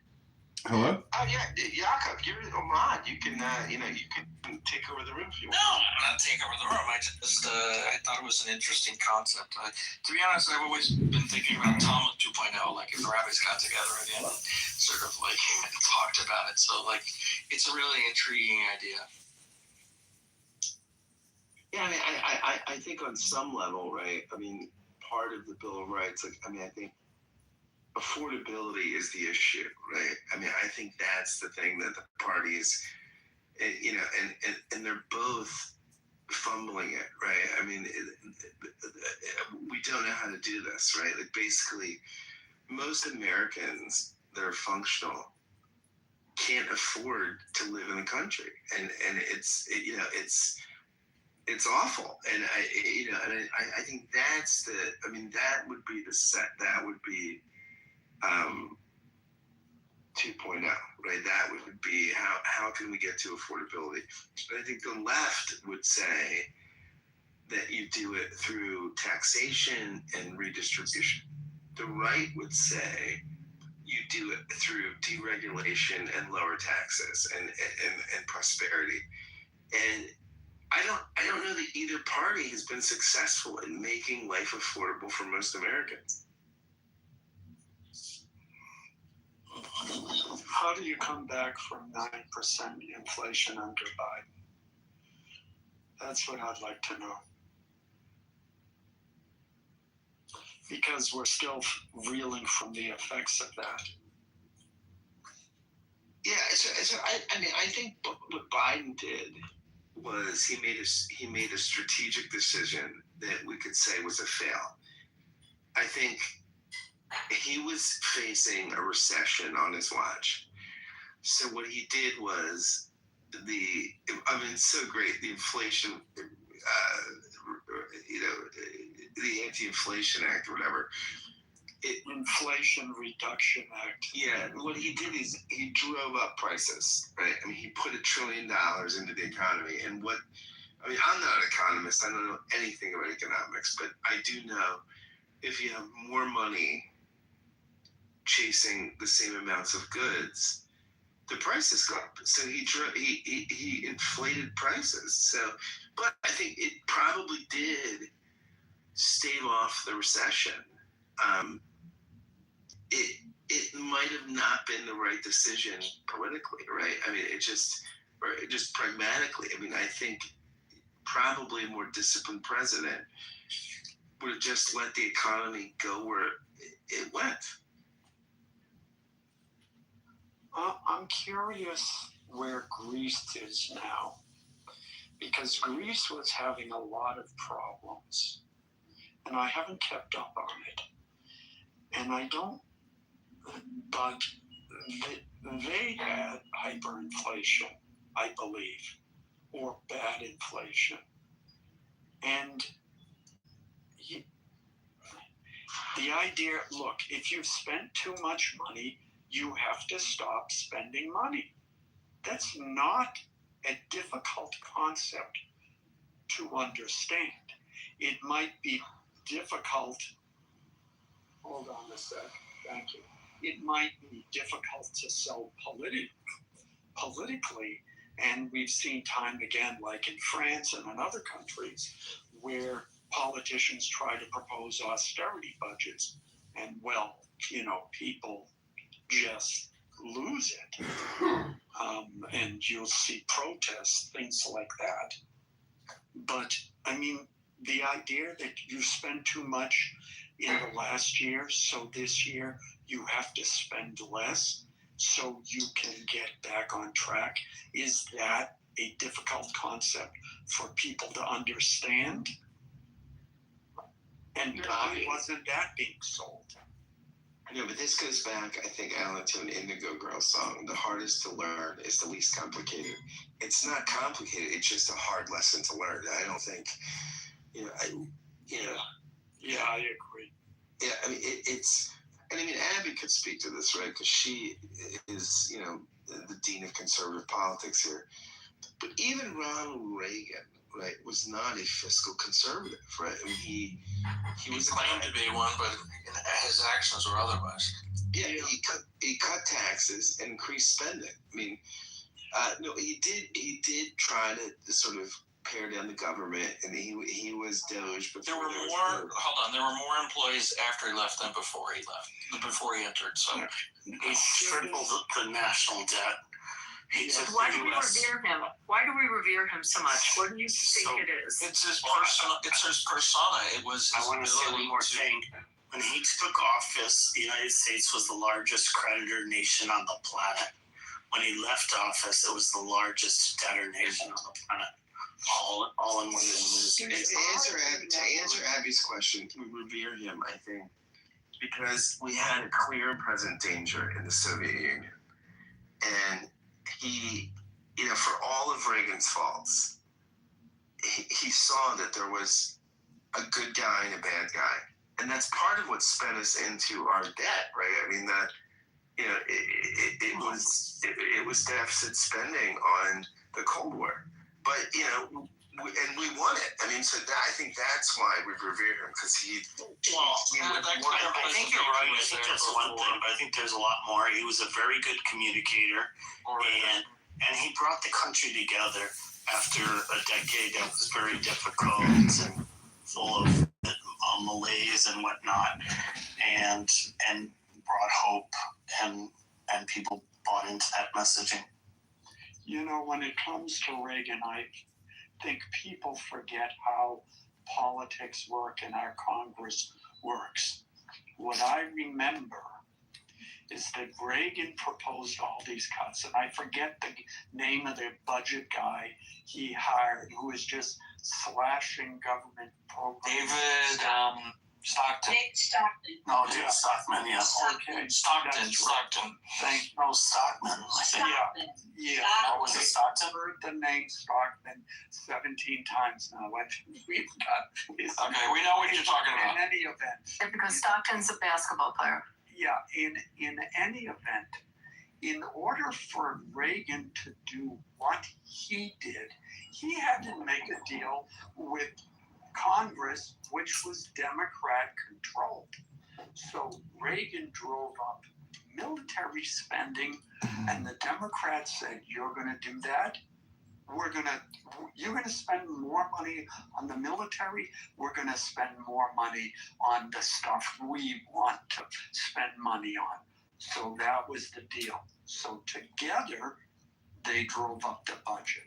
And that's how Reagan got what he wanted, and that's how the Democrats. Don't you think, I think when we've done well fiscally, we get a Democratic president and a Republican Congress, because the Republicans, when there's a Democratic president, they don't spend money. When there's a Republican president, they spend money. When there's a Democrat president and a Democratic Congress, they spend money. What's a unique combination in our modern politics is when you get a Democratic president and a Republican Congress, the whole system becomes fiscally conservative. I would, first of all, I don't want to be on record as agreeing to that, even though I might. That's number one. Number two, I'll give it the caveat where that used to be true. Up until, say, I don't know, 15 years ago, I couldn't put a date on it, but I think that used to be true when Democrats still believed in meritocracy and those kinds of principles to a certain degree. I think now that they're pushing a different narrative, I don't know that we can count on that. Because you're going to have executive orders. Sorry. No, may I say something about Reagan from both sides? Looking at him from both sides. Bearing in mind, Reagan had been a Democrat when he was governor. And he became a Republican because his wife, her stepfather, said, I can bring you Bloomingdale's, I can bring you all of these people, I can get you in. And that's why he became a Republican. By the way, my parents, who were Democrats, became Reagan Democrats. They weren't happy afterwards, but they were Reagan Democrats. They did vote for him. My issue about Reagan is that two things. Most people have never gone back and looked at the McCarthy era, and he blackballed. He's somebody who blackballed people who died, people who lost their careers, people. He labeled them as communists, and it was a horrible thing that he did. And and then when he became president, he said he would never blackball anybody, and he denied ever having blackballed people. So I didn't like him for that. I didn't like trickle-down economics, and the person who came up with trickle-down economics swore afterwards, don't ever do it. He said never again. He said it was bad. Reagan, he was a great. And now Bush, they legislated this, right? I mean, Bush called it voodoo economics, right? I mean, yeah, it was a serious conservative guy, and he lost the argument. Yeah, as Meryl said, even the proponents of it later admitted that it didn't work, and it doesn't make any sense. But that's what this administration is proposing without saying it. They're not saying it, but that's what it becomes. From the top, if you get anything, it trickles down. And you're not really going to get anything. The one thing I did like about Reagan, I believe he was very good friends with Tip O'Neill. I like the idea when you can have, which we'll never have again, not now anyways, when you have somebody who says, here's the person I want to pick as a nominee for the Supreme Court. And, when Bork didn't work out, they sat down. The Republicans and the Democrats sat down and they put a list together and said, who could we confirm? And we don't have that anymore. Yeah, but that wasn't Tip O'Neill, Merrill, because Tip was Congress, right?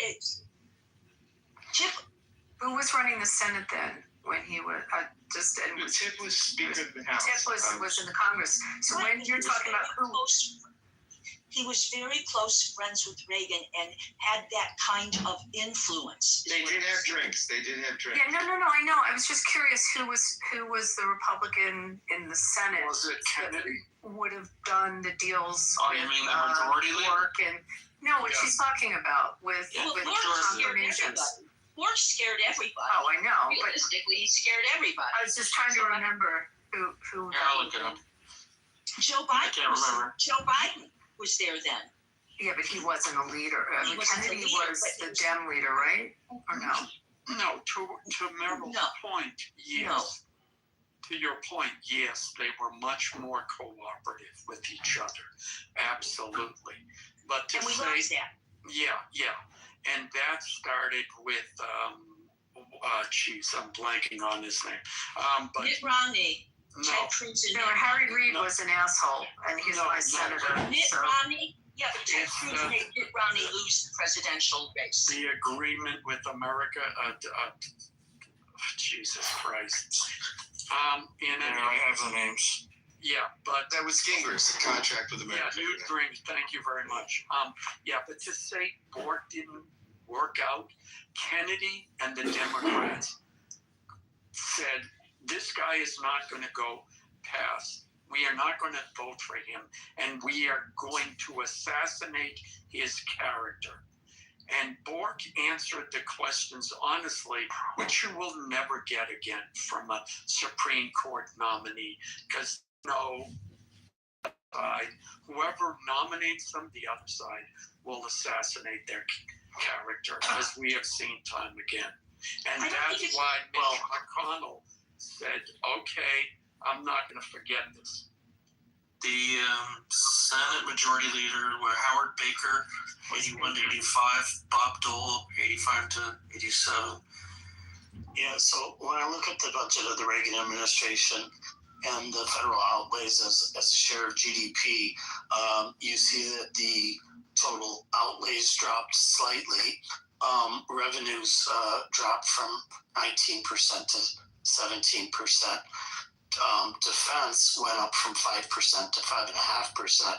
Non-defense discretionary outlays fell from 4.8% down to 3.3%. So it was a pretty radical cut in non-defense spending and a very big increase in defense spending.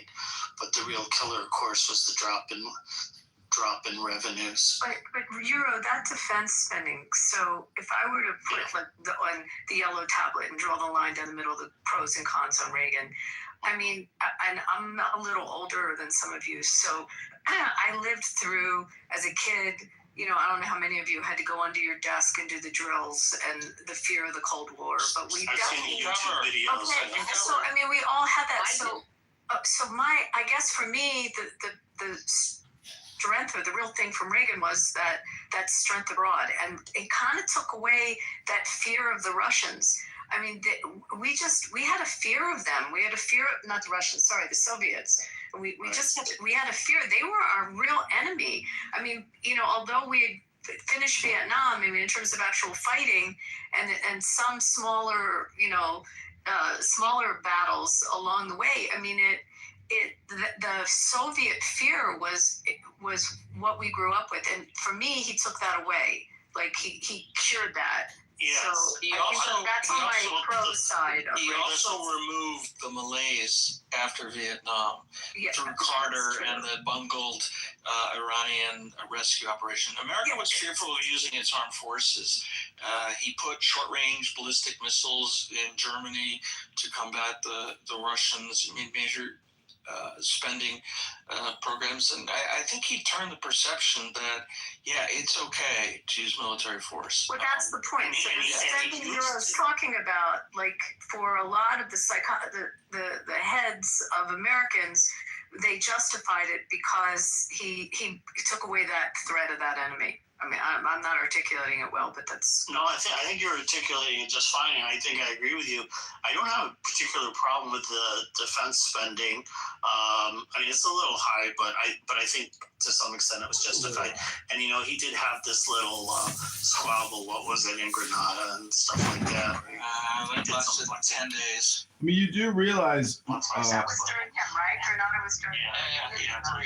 when Reagan was president, we paid annually what we now pay monthly in interest expense. Annually. Now we pay it monthly. Yeah, so the big problem with Reagan, I don't think, was the defense spending. I really think it's more to do with the drop in revenues, like I said, which was significant. And like I said, the United States went from the largest creditor nation on the planet to the largest debtor nation on the planet. And I think their culture's got. I've researched this, and I think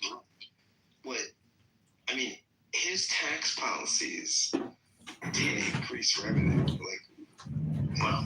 Basically, when you deregulate, not as much as the economy grew. So that's why I said as a percentage of GDP, it dropped.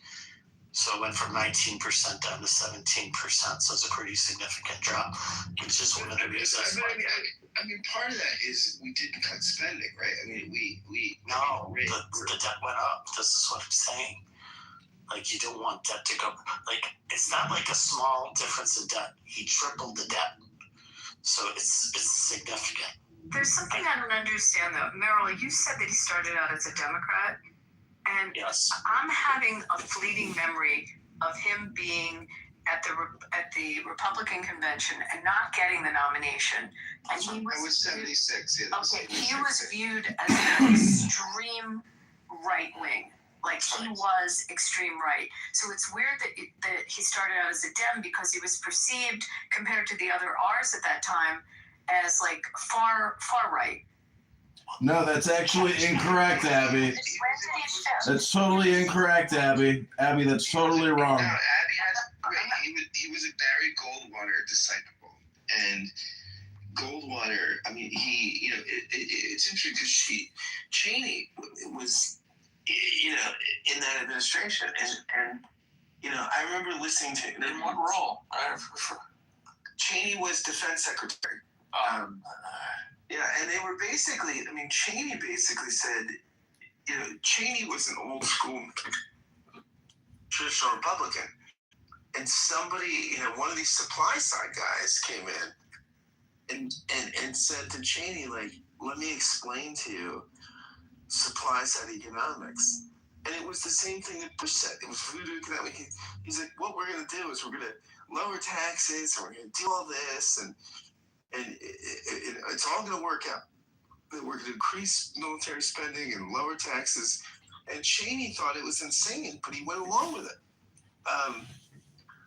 So yeah, I mean, Reagan kind of came in, I think. And look, Reagan was a Bill Clinton type. So Andy, to answer your question, it was 1962. Oh, so it was Barry Goldwater. Yeah, but the thing is, he was 51. Maybe they were considered extremists in a way, but they were not what we would consider far right. I mean, they were, if anything, kind of to the left of the, I guess you would call them now like paleocons, like Richard Nixon and so forth. He was considered far right by the Republicans at the time in 1970. I mean, Buchanan was the really far right. But that's what I'm saying. Like he's frightening. He was really frightening. Pat Buchanan was more the old school Republicans, similar. I guess you could say more similar to Nixon than Goldwater. No, he was not old school Republican. Old school Republicans were more centrist, just like old school Democrats were more centrist. Kind of like the Rockefeller Republicans. Yeah. No. The thing is, so like I was saying, he switched in 1962 when he was 51, but he had already made an ideological shift in the 50s. So he was still a Democrat in name, but he was increasingly once he took his position with General Electric, he started, promoting more like Republican ideas all the time. But when was he shifting from Democrat to Republican? When did that happen? officially party registration 62, ideologically in the 50s. From about 1954, he started. Yeah, he was a Goldwater disciple. Because he was. I didn't know that. I didn't think of that. I thought about that it was his father-in-law who convinced him to become a Republican. No, he was a Barry Goldwater guy, and he knew Barry Goldwater personally. He was a TV host on General Electric Theater. On General Electric, I remember that. And then he started promoting GE publicly, and as part of that, he started shifting his explanation about American prosperity, and he would visit GE plants across the country and give speeches. So there were some other things about him that I found a little bit. His wife was a little bit troubling. He had to be, and once he was shot, every single trip he took was predicted. She used an astrologer. Yeah. She was so terrified, so she used an astrologer. So all of his movements and everything was determined by an astrologist. That's true love, Meryl. We should all be so lucky to have love like that in our lives. I read the love letters that he wrote her. Listen, this is the one thing, though, that we all condemned Joe Biden, saying, that he was not completely alert, let's say, at the end of his presidency. Neither was Ronald Reagan. He already was absolutely was not with Alzheimer's, and he fell asleep at the Russian summit, and he was caught sleeping at the Russian summit. But he was already in the stages of early Alzheimer's. But he had a vice president that was, and Bush Sr. that was absolutely unbelievable. Probably the best person we've ever had in the White House. Bush qualified. Now let's talk about Bush Sr. Bush Sr. was not a conservative. Bush No. He was for the Equal Rights Amendment. He and Barbara were very, very, they were, I'm not going to say they were Democrats, they weren't, but they were very liberal in some of their policies of how they thought about. Who would you say they were like today in the Republican Party? Meryl, none of them are conservative nowadays. They all want big government for different reasons. No, the only real conservatives are. What happened to Nick? What's your question? What's the answer to my question? Who would be that today? Would be George Bush Sr.? Yeah, as you're describing Bush Sr. and his politics, who's there now? Once Reagan got the nomination and asked him to be vice president, he flipped overnight. He became immediately was the conservative, and then when he no longer was president, back to being more liberal in certain policies. Even Reagan, he spoke conservative ideology, but he was often pragmatic in terms of what he actually did. Well, I see it for me now, and Abby, you might not like this, but all the Republicans that run right now, when you look at people that are running and you look at people that are in Congress, one of the things that I'm not going to say almost all of them, but many of them, they have to say that the election was stolen. They still do that. No, they don't all say that. I know so many that don't say that. Abby, listen carefully to what I said. I didn't say all of them. Many of them still do. You just had he just testified before Congress for confirmation. He wouldn't say that Biden won the election. Everybody, yeah, but it they're all doesn't mean that of Trump. Nobody wants to be primaried by Trump. And when you look at all of the Republicans that are running, including people you might endorse, Abby, they all say they are Trump, they're conservatives and their politics are more like Trump. They seem to want to say that because I don't believe it, but I believe I believe some of them are just bursting, wanting to bash him, but they're not going to because they want to win. But I can only think of a handful. Pardon? I can only think of a handful that would have said the election was stolen. And that tended to be some of the bigger loudmouths that are, some of them aren't even in Congress anymore. I agree. Marjorie Taylor Greene, for example. Yeah, they're not the voice of the Republican Party, Meryl. I hear what you're saying, but I go and I listen to these speeches, and they come. I haven't heard one of them. Okay, and we have a lot of them that present to us that have talked about the election being stolen. None of them, the main one in Senate, like Tom Cotton or Cruz doesn't say it. I mean, go through the bigger personalities in the Senate. You don't hear anything from Graham. They're not saying the election's stolen. The outliers, Pepe's right. The Marjorie Taylor Greenes, or the Matt Gaetz, and they're not there anymore. I'm trying to think of who still says it, but I really don't hear it anymore. Thank God. By the way, thank God that you don't hear it. That would be horrible. I can tell you something. Are you going to say that they are not Trump supporters? Are you going to say that they? No, I didn't say that. I don't think that one has to do with the other. They don't say it. Yeah, see, I'm with Abby here. I think politics is artful, right? And I think we're getting to a place, especially as Trump is on the back, where you can now say you're for Trump. And I think Trump has discarded this narrative, right? Because he's just bored. And I think he's a second term lame duck president. And I think he's, which most presidents in their second term turn to the world because domestically they can't do business with anybody. And so he's running around doing things like Venezuela and Iran. No, I'm with Abby on this. I think people are discarding this narrative because You're talking about the voter. You're not talking about the people in Congress. No, I'm talking about go through the list of Mitch McConnell is not saying it, okay? I mean, how long was he in power? Running it. Thune is not saying it. Who's majority leader? I mean, I'm not hearing it from Marsha Blackburn. I go through the list of them. Yeah. You talked about somebody, was it in South Carolina or North Carolina, a Republican who was a candidate. He had been, I believe, the head of the Republican Party. And you actually put in Watley that you support. You thought he would be great.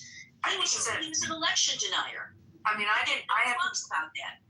Right, but Meryl, as you pointed out, a lot of them say that not necessarily because they believe that, but because they're concerned about pressure that would be put on them. They would be primared against. Yeah, well, a lot of them are running. A lot of people who are running have taken that off their websites. They used to have it on their websites. I like Watley. I think he's a really smart guy. I think he did an amazing job with the RNC. He's a good, facilitator.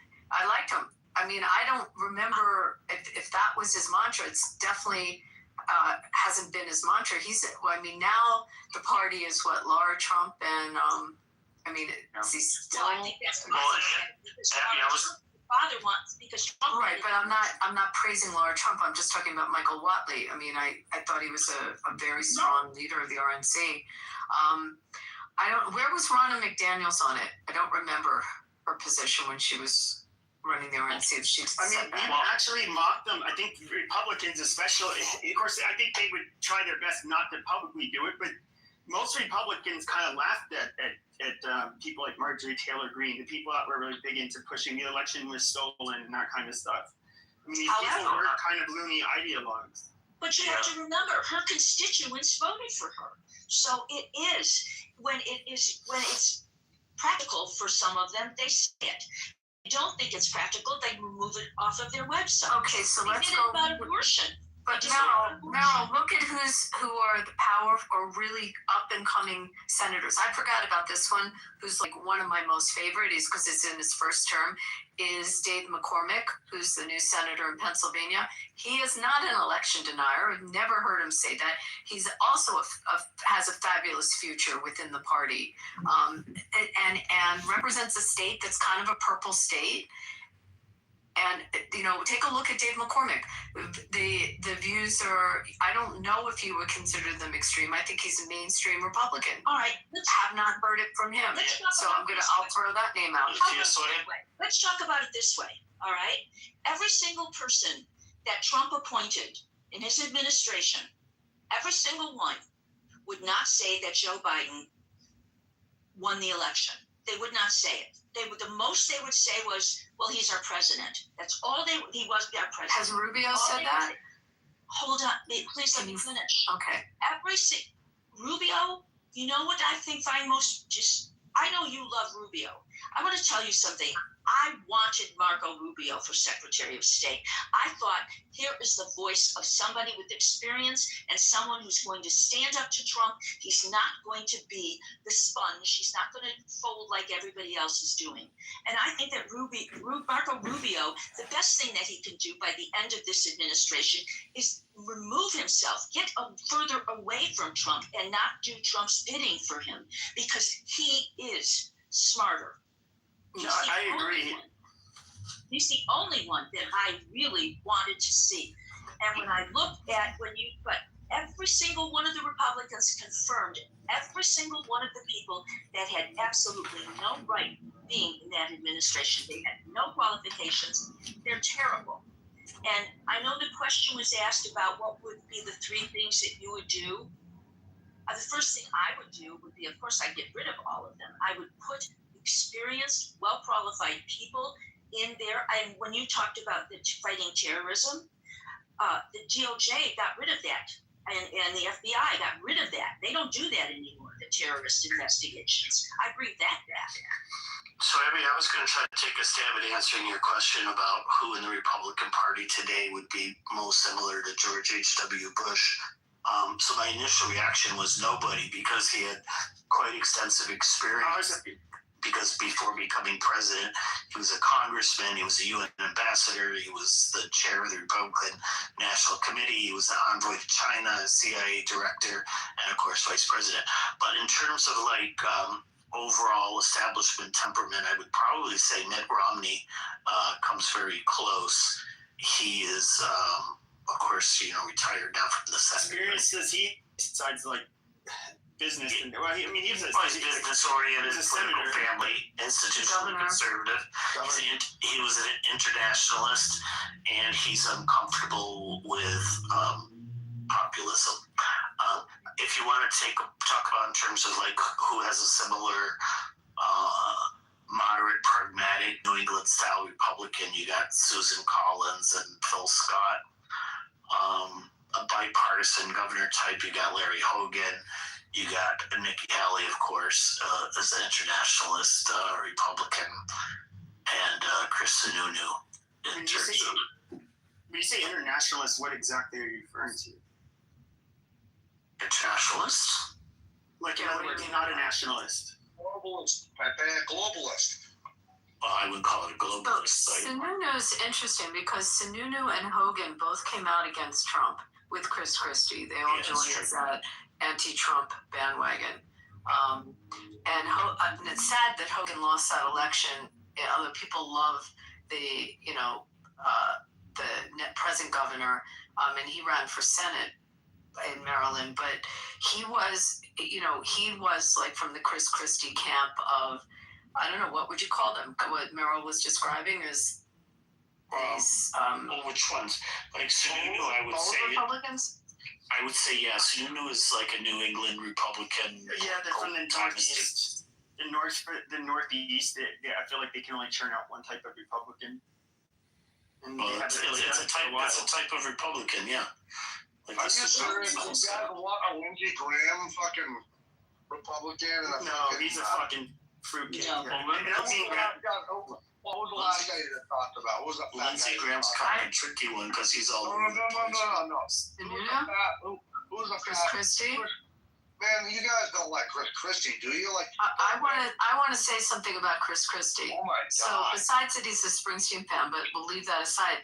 The hardest. I've said this in rooms, and you can fact check me on this. The hardest job for a governor, the hardest gubernatorial position in our country, is the state of New Jersey to be a governor there. Yeah, makes sense. The amount of responsibility and what falls under the purview of the governor's office is greater than any other state. And if you look at, he has to appoint judges. I mean, he has stuff that other governors don't have to do.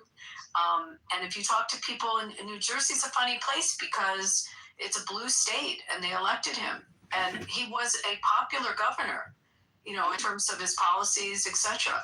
I mean, so, you know, and he came out totally against, first of all, he was with Trump. He prepped him for the debate in the first round, but he came out completely, you know, against Trump. Yet, I don't think you can take away. But still, Abby, don't you think? Scott, he was popular. Forget the Bridgegate stuff. I mean, he was a popular governor there.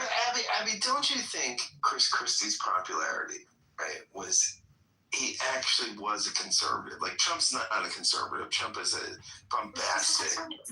Yeah, I mean, Chris definitely not a conservative. Yeah. Chris Christie is a conservative, right? I mean, he's. And conservatives evolve. I mean, this is part of the thing. Like, when you look at a guy like Chris Christie, part of his conservatism is evolution, right? I mean, he's, you know, look, whenever I see Chris Christie on the media, he's the most sensible person speaking, and he's center right. I mean, he's, you know. And I say this as someone that's not a conservative, right? But I mean, I think we could use probably more Chris Christie conservatives in the country to balance me out.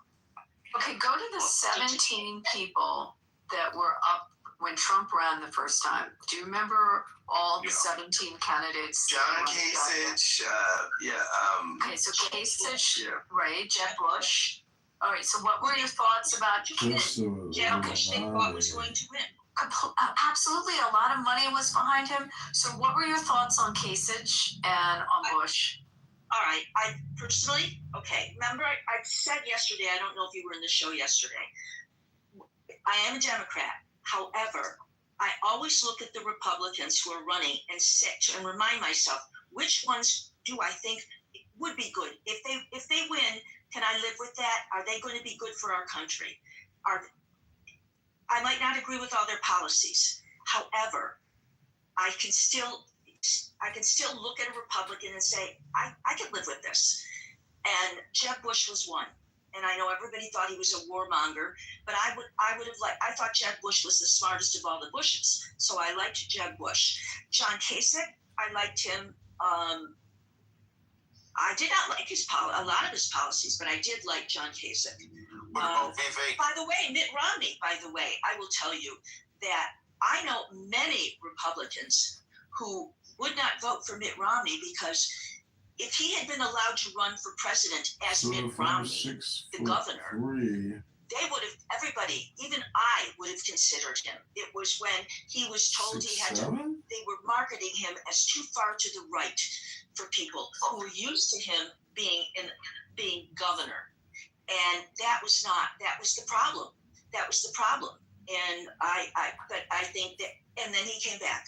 And then he came back and became who he really was. And then who else was in that group, man? You also ran against me. Paradise Now. Remember the 17 I'm talking about? Who? Yeah, I know all of them. Rick Santorum. Oh, right, I forgot about him. Okay. He was to the right. You had Walker Santorum. Walker. Wait, Walker. Do you remember Wisconsin? The governor of Wisconsin. Yeah. Scott Walker. Yes. Yeah, Rick Santorum. Wait. Hold on Scott Walker. Popular governor, right? Yeah. There were some issues later. By the way, Santorum, it came out. He won Iowa that year. I mean, it was when they sorted out all the votes. Santorum won Iowa. I was a Santorum fan, actually. Well, do you want to know why Trump won? Why some really good Republicans didn't win? That's the because he's better than the media. No, the media. He's this is easy. You gotta give him some credit because he had 20% name recognition, right? I mean, if you We were covering all of everything he said and did. And we were getting all the other rallies. We weren't getting that. But Trump had to face a three-man field. Let's say it was Jeb Bush and Ted Cruz, and that was the field.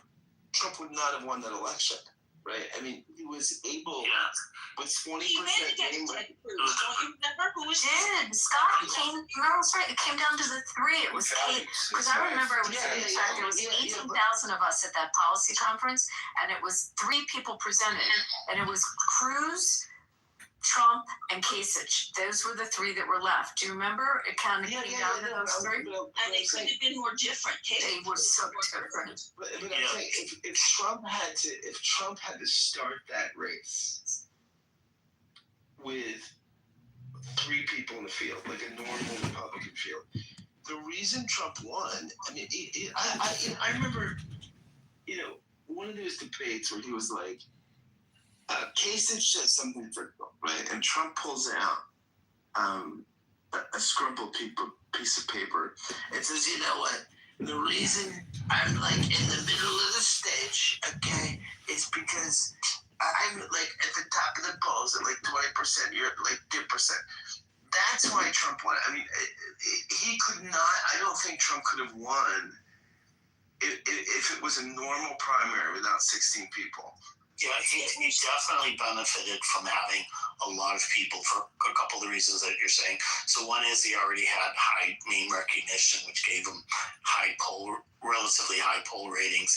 And then the other thing he was very clever at, if you remember doing against the 16-17, whoever was the new number one that week, he became like their number one opponent. And he would just like constantly attack that person. And he would drop. Do you know what he did to Ted Cruz? Well, he would drop his previous. Oh, it was awful what he said that he attacked the week before. Immoral. I mean, it was so terrible. What he did to Ted Cruz is more than until we had learned about the National Enquirer that we didn't know that. Do you remember how he accused Ted Cruz of having put nude photos of Melania, spreading nude photos of Melania? And do you want to know who gave the nude photos to the Enquirer? It was Trump. He did that in order to blame Ted Cruz. And he also said, about your father being with having breakfast with Lee Harvey Oswald and all of that stuff. And Ted Cruz fell for it. Ted Cruz did not fight back. Ted Cruz, he said, don't talk about my wife that way. But then he just was a sponge. He just was weak. None of them were good at responding to his style of attacks, and they didn't even try for many weeks. And it was only at the very end when Rubio and a few others tried to copy Trump's style, and it didn't work very well. It didn't work. No. Where is the country going, and how long will you live in the past? Absolutely. You want best on this? I had a friend who was a reporter at the time, and we talked about the coverage and the coverage of the rallies and the things that Trump would say.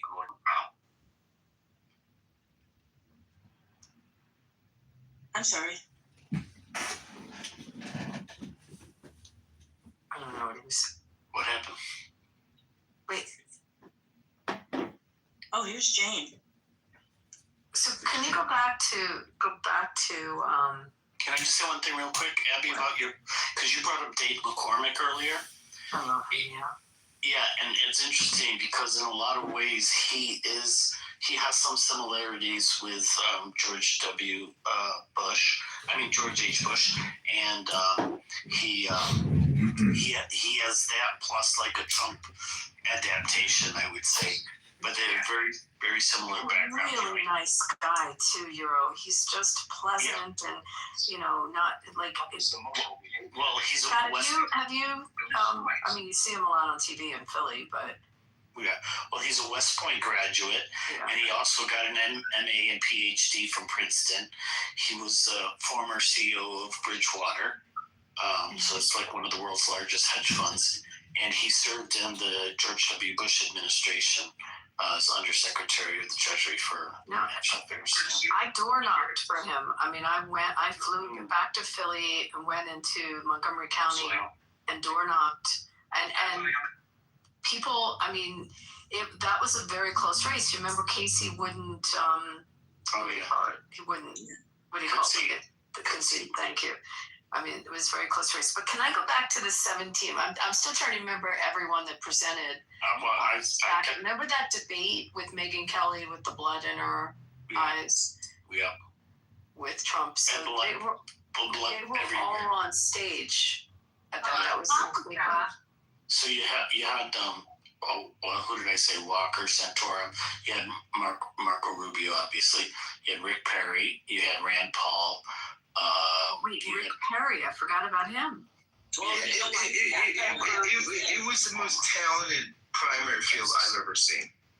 Until he couldn't name the different things that remember he said there were 5 things he was going to name, and he couldn't remember them, or even 3. It was 3.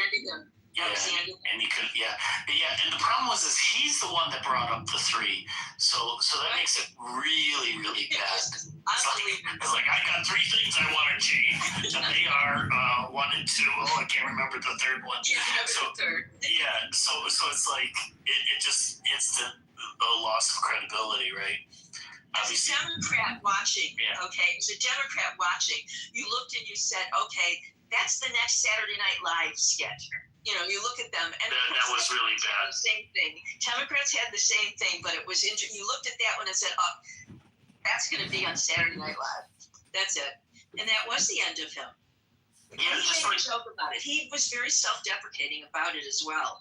So I mean that one's embarrassing. It's just like you had some vice presidents like that were just really terrible speakers. You had Dan Quayle. Dan Quayle's the one I was thinking of. I couldn't remember his name. You had Rand Paul, the senator from Kentucky, who ran. Pataki, governor of New York, former governor of New York. Kasich, the governor of Ohio. He would have been an interesting candidate, maybe.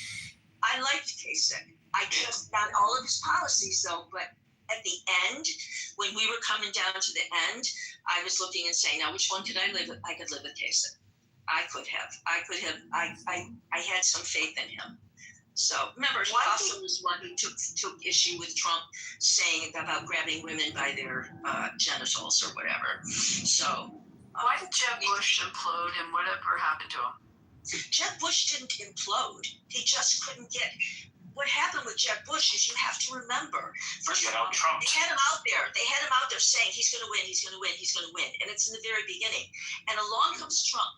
And Trump is saying the most outrageous things at his rallies, and the press is that's all they're doing is covering the outrageous things. And also, do you remember, Meryl, the one thing? So first, I think Jeb Bush was a laboratory candidate, right? It's the person you create in a lab, right? Like, oh, this will be the great guy. But do you remember in the debate when he said it was an early debate, and he said, "My brother kept us safe," and Trump says, "Not on 9/11, he didn't," and that was it. I mean, that was it. I mean, that was the fait accompli, right? I mean, his brother had nothing to do with 9/11.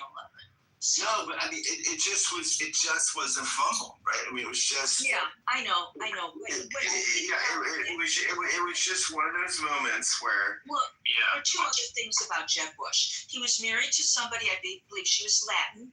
And he was not hard on immigration. Fluent Spanish speaker. Fluent Spanish, Pardon? I think it just had more to do with the fact that Trump was all over whoever was the favorite at the time. That's right. So when Jeb Bush was the favorite, so he would just hammer him so hard that somebody else would become the new number 1. And then he would relax his pressure on Bush and go after whoever the new number 1 is, and he just kept doing that. So nobody was going back. Nobody was going back. So Trump was always number 2. So it was just a matter of time that Trump would win, you know. Well, I keep saying it. He sucked the oxygen out of everybody's campaign, and that's all you were focused on. Meryl, We didn't have investigative reporting in those days. Meryl, investigative reporting, it would have been different. Well, the thing is he got the other candidates to also gang up on the number one. So the person that he attacked in the previous week, he was nice to this week, and that person would reciprocate nice back to Trump. So then they'd go after the new person. So Trump like ended up just being the leader just because he was like the leader of the opposition, so to speak. Well, Meryl, if you could, who is your dream candidate? Like. My dream candidate? Yeah, who are you I running didn't have a dream candidate. You're all going to get me for this one. I happen to have liked Hillary Clinton. Not because, I understood all the deficits, but I also understood how good I would say I voted for her. I was a huge Hillary Clinton fan. So I have no problem. I never held my nose when I. But in 2028, right? You're not going to like this one. I'm looking at Rahm Emanuel right now. I'm trying to. I love Rahm Emanuel. I love Rahm Emanuel. I think he's amazing. I think that you cannot dispute how experienced he is, and quite frankly, when you deal in a presidential race as a Democrat, the one thing that makes him stand out from any other is, pardon my French, he's not going to take shit from anybody. He's a fighter. Our country would not elect a Jew, Meryl. The country won't. I understand that. And I'm not a Shapiro. I'm not a fan of his for a lot of reasons. I know you weren't. But I have valid reasons, and it's not from a Republican standpoint. It's like letting down his community.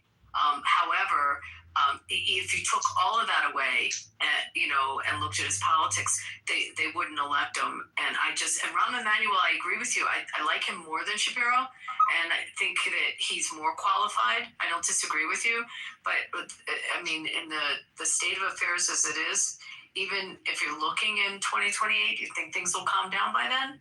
That they would ever consider? I think he's a particularly strong candidate. He gave me an exclusive interview a few years ago, and I was really impressed with his performance because I really drilled him, and he just responded very well.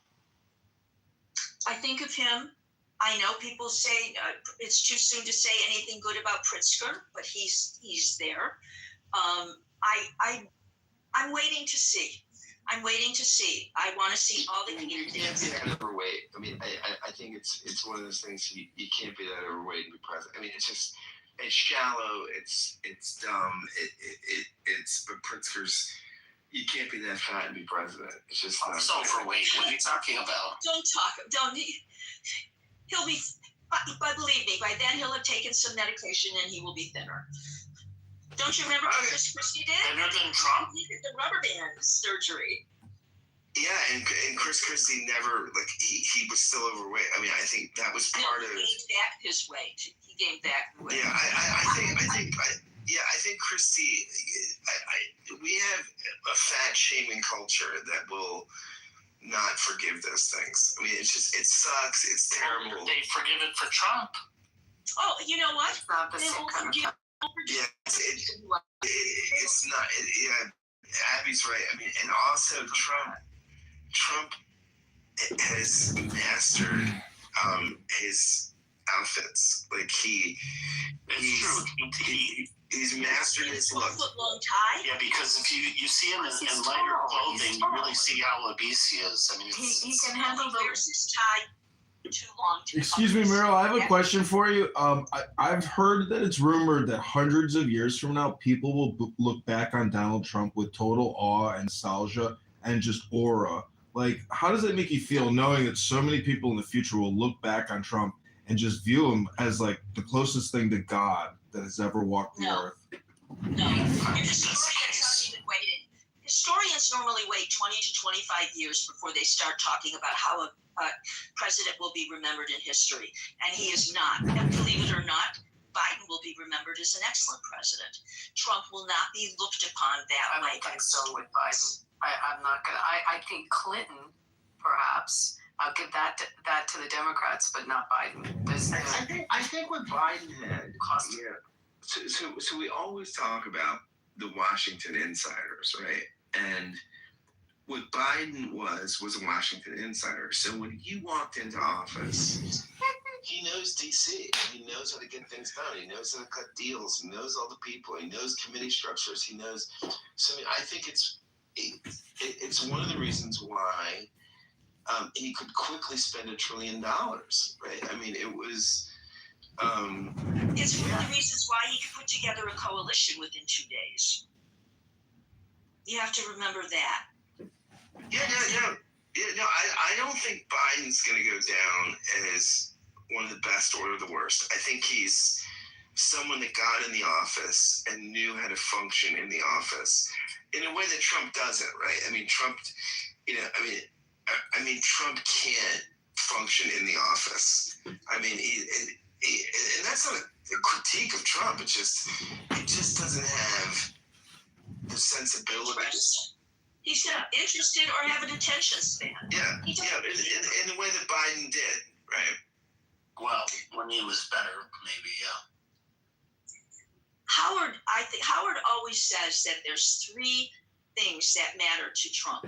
One is legacy, his legacy, and the legacy is going to be that his name's on everything, and the arch that I hope somebody comes and tears down if a Democrat wins, and not going money. Meryl, you can't take down federal monuments after you construct them. And it's funny that it's called the Arc de Trump because, like, the Arc de Triomphe and Trump are so close. Well, but am I mistaken about this? It's been a long time since I went to Arlington Cemetery. But when I was there, I recall that you could look and you could see, like, the Lincoln Memorial. You could see that whole area. And with that arch now, you're not going to be able to see that. And I think that's sinful. I think that the most serene thing that we could do. How would you not be able to see it based on, I'm just trying to think of where you're placing it, because they are on, like, if you think about where the Lincoln Memorial is, it's over on the other side of the mall. Like, I'm just spatially thinking of where it is. So is this arch going to be, how could it be in front of the Lincoln Memorial? It would seem to me it would be behind, it would be closer to on the White House side of the mall. I have to look I've got around to do some reading on this. I thought that it was going to block certain views that I think would be very important. It couldn't be from Arlington because the Lincoln, you're seeing across the water from Arlington. Have you been to, like, the National Airport, or Reagan Airport? Like, no. That vantage looking, and you go up, what's that, 14th Street, when you drive over the bridge? Like, then you see the Lincoln, you see the Jefferson. But I would think this arch is on the other side of the mall. Tell me something. How do you feel about the arch? Do you think it's important? I could care less. Truthfully, I care more that the Abraham Accords are extended. Meryl, it's simply a rendering. I'm answering you. It's that's saying I don't. No. I honestly, I haven't thought about it. It's a 3D rendering, ladies. I Hello. haven't thought about it. I truly haven't. That's why I'm not even sure where it is, because I'm just not focused on it. Just like the whole thing with the ballroom, I'm not focused on it. I'm focused, Washington, and a lot of Republicans, Meryl, take this position. His personality drives me nuts. There's so many things that are, offensive and I don't like. And so I focus so much on what comes out as policy. And I kind of turn a blind eye. I just don't pay attention to the other stuff. And I'm not trying to be facetious or not pay attention to what you're asking. I just really, in a very honest answer, I just haven't cared. And maybe I should care. Like, I go to Washington a lot. I like going to the memorials. It's very important to go to them. I agree, you should have great views coming from Virginia looking over the water. I don't disagree with you. Meryl, everybody loves new construction, Meryl. You're such a Debbie Downer. It's like Disneyland. It's a new roller coaster. I don't know if that Seriously, I'm really being honest. It's just like not something on my radar. But I'm gonna look at it now. So I do have an answer. Where is it? The proposed site actually is in the sight line between Arlington Cemetery and the Lincoln Memorials. Where is it exactly? They're talking about it over by the where? What is that square called? Is it called Memorial Square? Or? So it's on the other side of the Lincoln. Then it's not on the mall side, is what you're saying. Memorial Circle, Columbia Island. Oh, okay. So it's on the other side. Wait, let me look at a map. It's between the cemetery and the Lincoln Memorial. Okay, so let me look at this. It's done for a reason. It's done to feature Trump. And the thing is the problem is that it's far taller than the Lincoln Memorial. Is it just the "In God We Trust" at the top of the memorial that you don't like? Because it's not branded Trump, FYI. The rendering does not show any Trump logo, brand, or anything. So it says "In God We Trust," and it's a 250-year anniversary Arc of Triumph. And he is our president. Meryl, you can't change history despite all your complaints. You'll never stop history. The arc is not part of history, right? So it's in Virginia. It's not in the district. It's not in the district. It's going to be in Virginia. It's in Virginia. Some people got TBS so mad. It's fucking amazing. It's a Memorial Circle. That's not in the district. That's on the other side. FYI, I want to let you guys know that I am working for Psychology Magazine now, and I am actually being published with an article about Trump derangement syndrome, and I'm going to update it with notes from this conversation. Derangement syndrome, but you aren't going to talk about Trump's narcissism. Wait. So to go back to this, so it's on the Virginia side. Wait, it's not where like. Oh yeah, you're right. It's on the Virginia side. That was, I See think, all the fucking awesome. memorials. Have you done that? Like every go at night, you do all the memorials in DC. It's actually, if you haven't done it, it's a great like tour that they do. I think every DC is. I think everything about it is. I was awestruck with my children about every single thing we saw in DC. Oh, but you know that's part of Washington DC. Did you do that? Did you do the memorials at night, or you went like by day? I don't know if we did them at night. I think we did them by day. Was how many years ago? So Abby, was the place we went. So Abby, it would actually be in DC, by the way. Excuse me, Abby, I have a question for you. It's about the Holocaust Museum in Washington, D.C. Abby, this is a trivia question. What is the geographic shape of the flooring in the Holocaust concentration camp? I can tell you actually a lot about that museum because I remember when they were building it, and I knew some of the people that were the first round of running it. So I.M. Pei was the architect, if you know who I.M. Pei is. It's like no, I don't know. Architect. He's the same guy that did the pyramid in front of the Louvre. Yeah, many other. Abby, do you know who the Abt family is? ABT? Oh, they're one of the most successful Jewish families in America. You should look them up. They own ABT.com, which is one of the nation's largest retailers.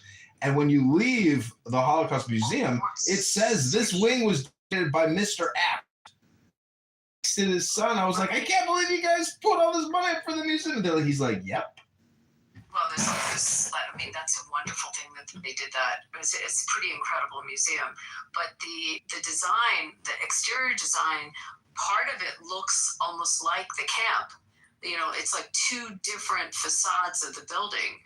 One actually gives you the feeling of that building in Auschwitz, and then the other, I forget what the other half of the building's exterior design is supposed to be, but inside, the way the architect did that is, so it's a chronological museum. You start in the 30s and then you work your way through the period of time of the Holocaust to the end of it.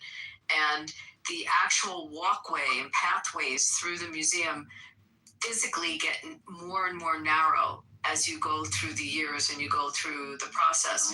And then, like, all of a sudden, you're at a point when you're going through that museum. You ask what the floors are like. You all of a sudden you're at a point where you have no choice but to walk into a boxcar, and that's how narrow it gets. And then you find yourself in the actual boxcar. Wait, are you talking about the Skokie Holocaust Museum, or are you talking about the? Have you guys been to the museum and had this experience? I mean, it's Halloween. Like, Meryl, do you remember this part? Like what I'm talking about? No, I remember. See, I had just been to Dachau several years earlier. I had been to Aunt Frank's house. I had all of that, and that I was so emotional. So when I went to the Holocaust Museum, and we took my parents and my children, and I could not make it all the way through that museum. I then took my son. There's an area for the children's part of the Holocaust Museum, and where you're learning about a little boy. And each scene is something that's happening to him. And then it's not a boxcar, but it's one area that's like a little, did you see that? Where it's a post office. And you take the children into this post office, and they're going to write postcards or draw pictures. And because they're so influenced by what they've seen, they don't believe that this little boy has been killed. They don't want to believe that because it's not pounded into them that it is, but they want them to remember this boy. So that's what they do. They write these postcards and draw pictures for him. You know, I didn't know they did that like that. Yes. I guess I never went in the children's one. I know when they first opened it, you were to be given someone's identity, and everyone got, I don't know if they still do this, everyone got the identity of somebody, and then you carried that identity through the period of time, and you don't know if your person lived or died. You find out at the end. And I mean, it was pretty impactful, but I never knew they did that with the children's one. I know at the end, there's a room, and so this is interesting because we are, you know, a country that is not showing one faith or another. There's a room that's just like a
Hello?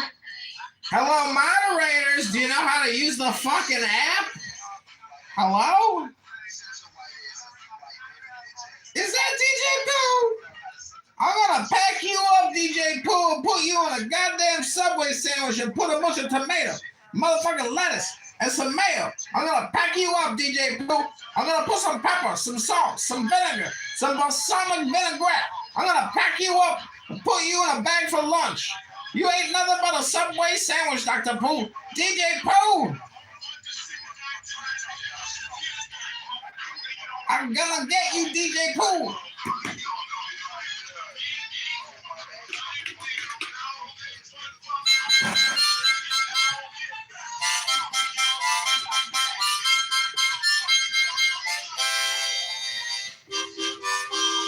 Scott, can you mute this motherfucker?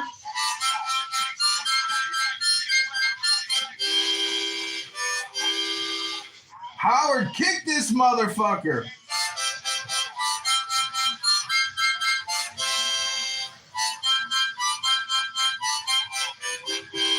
Scott, kick this motherfucker.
Damn.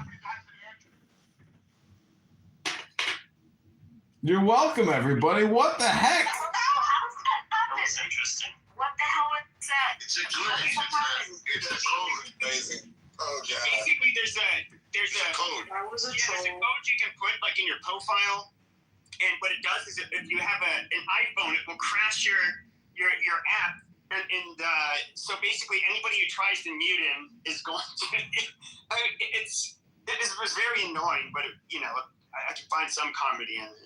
Yeah, it was kind of funny. I had to keep like leaving the room and coming back. So Yeah, I couldn't. I was the lead mod. I couldn't get rid of him. So wait, Wow. so John, how did you do it? The only person that can remove him, I couldn't stop. It's Android. Android. Yeah, I'm on Android. I'm on a cheap burner Android. So it will only freeze the app if you have an iPhone and you go on his profile. That's amazing. I know that guy. He has been on this app for a long time, and he is one wild motherfucker. But he does this thing where he packs you up and makes you into a sandwich and screams that he has the craziest, most toxic abuse rooms you've ever heard on this app. That guy is fucking whack. What was his name? DJ Pooh, I think he goes by. I think so. He's got a couple of names probably. Listen, gay, black, transsexual men who are entertainers. I mean, as long as they're not violent, like they're exceptional performers. They're very funny. But BB, I didn't kick you from that room earlier because I was recording something, and I know you wanted to talk, but I was right in the middle of making a recording with Bima. We were reading Ayn Rand's book on selfishness. Man, it was crazy. No, that was me. I kicked you. Ran a bunch of shit. And that's just how y'all white people been doing every other country y'all pull up through. Y'all just come up with a whole bunch of noise. Can't nobody. That guy colonized the room, right, Big Mike? That was a colonization. DJ colonized the whole room. Yeah. He was a slave to that shit. Yeah, we were all enslaved, like we were in each other's slaves. David, I wanted to thank you for your comments today in Gary's room. I really appreciated them. Oh yeah, no, you're welcome.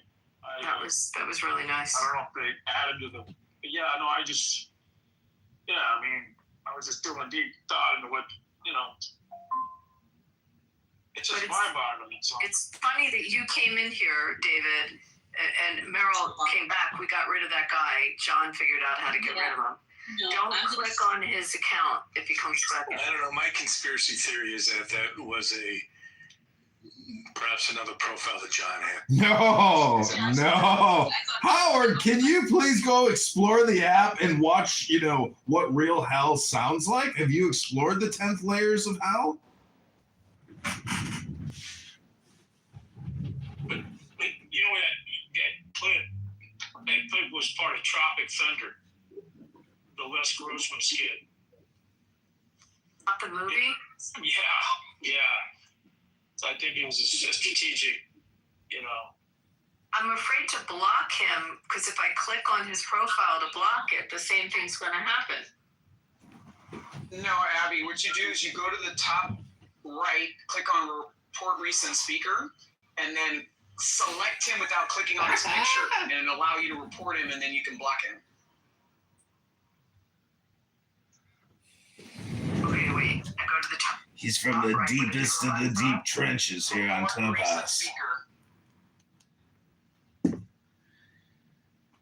Pepe has a lot of experience with Clubhouse's finest in Black excellence. And DJ Pooh is absolutely one of the best examples of Black excellence on this app. The white collar doesn't move. He's more of y'all. Excuse me, what year is it? Good night to all of you, and thank you very much. It was a very good conversation. Good night, Meryl. Meryl, it's always great to see you. Good night, Meryl. David Garcia. Let's go to David Garcia. David, where is the country going?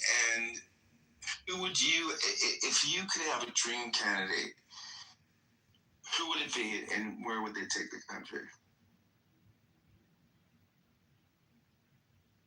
We had this room yesterday, Scott. What's going on?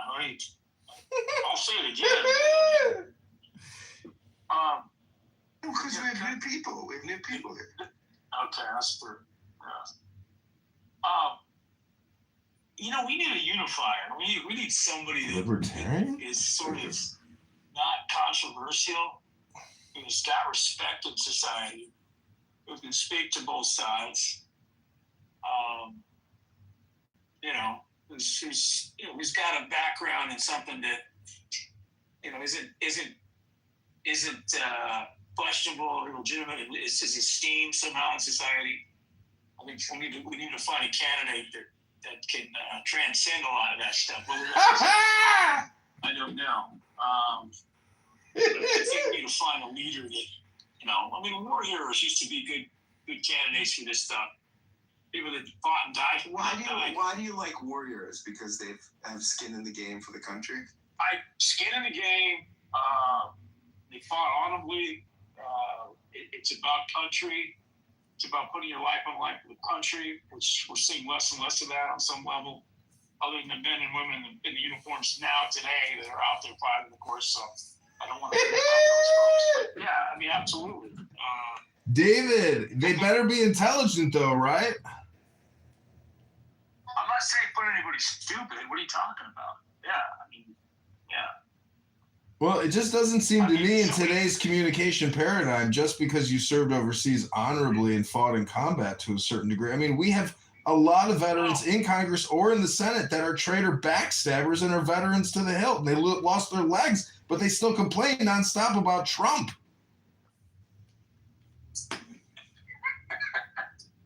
Well, there's things to complain about. There's every president's had something to complain about. I don't care who he was. If I'm not mistaken, sister, I got kicked. that were going down from. I got kicked. It was either Boston or I don't know the states up here. They were going down to I think it was Florida or one of those states that they just went missing. The whole car, the kids there.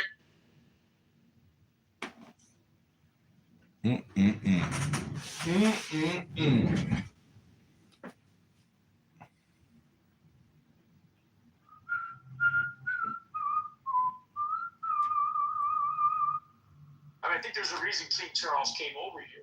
I think he came over here to kick us in the ass a little bit and wake us up. I think his say what you want about the man. He's obviously silver spoon, bloodlines, what have you.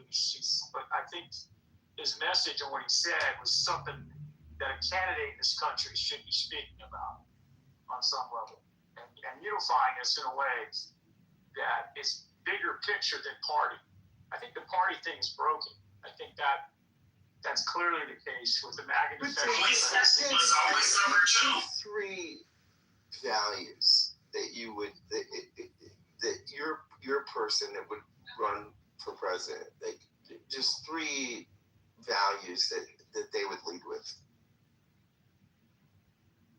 Respect for everybody in this country, all cultures. I think we need to start with elevating everybody that's contributed to this country on some, have a message that speaks to that Ellis Island legacy that built this country. I think we got to start there. I think we need to also somehow speak to the economics of the country and find a way to make everybody's have viable employment on some level. We had less than 5% unemployment at one time in this country, maybe 4%. I think we need to figure out this country productive again.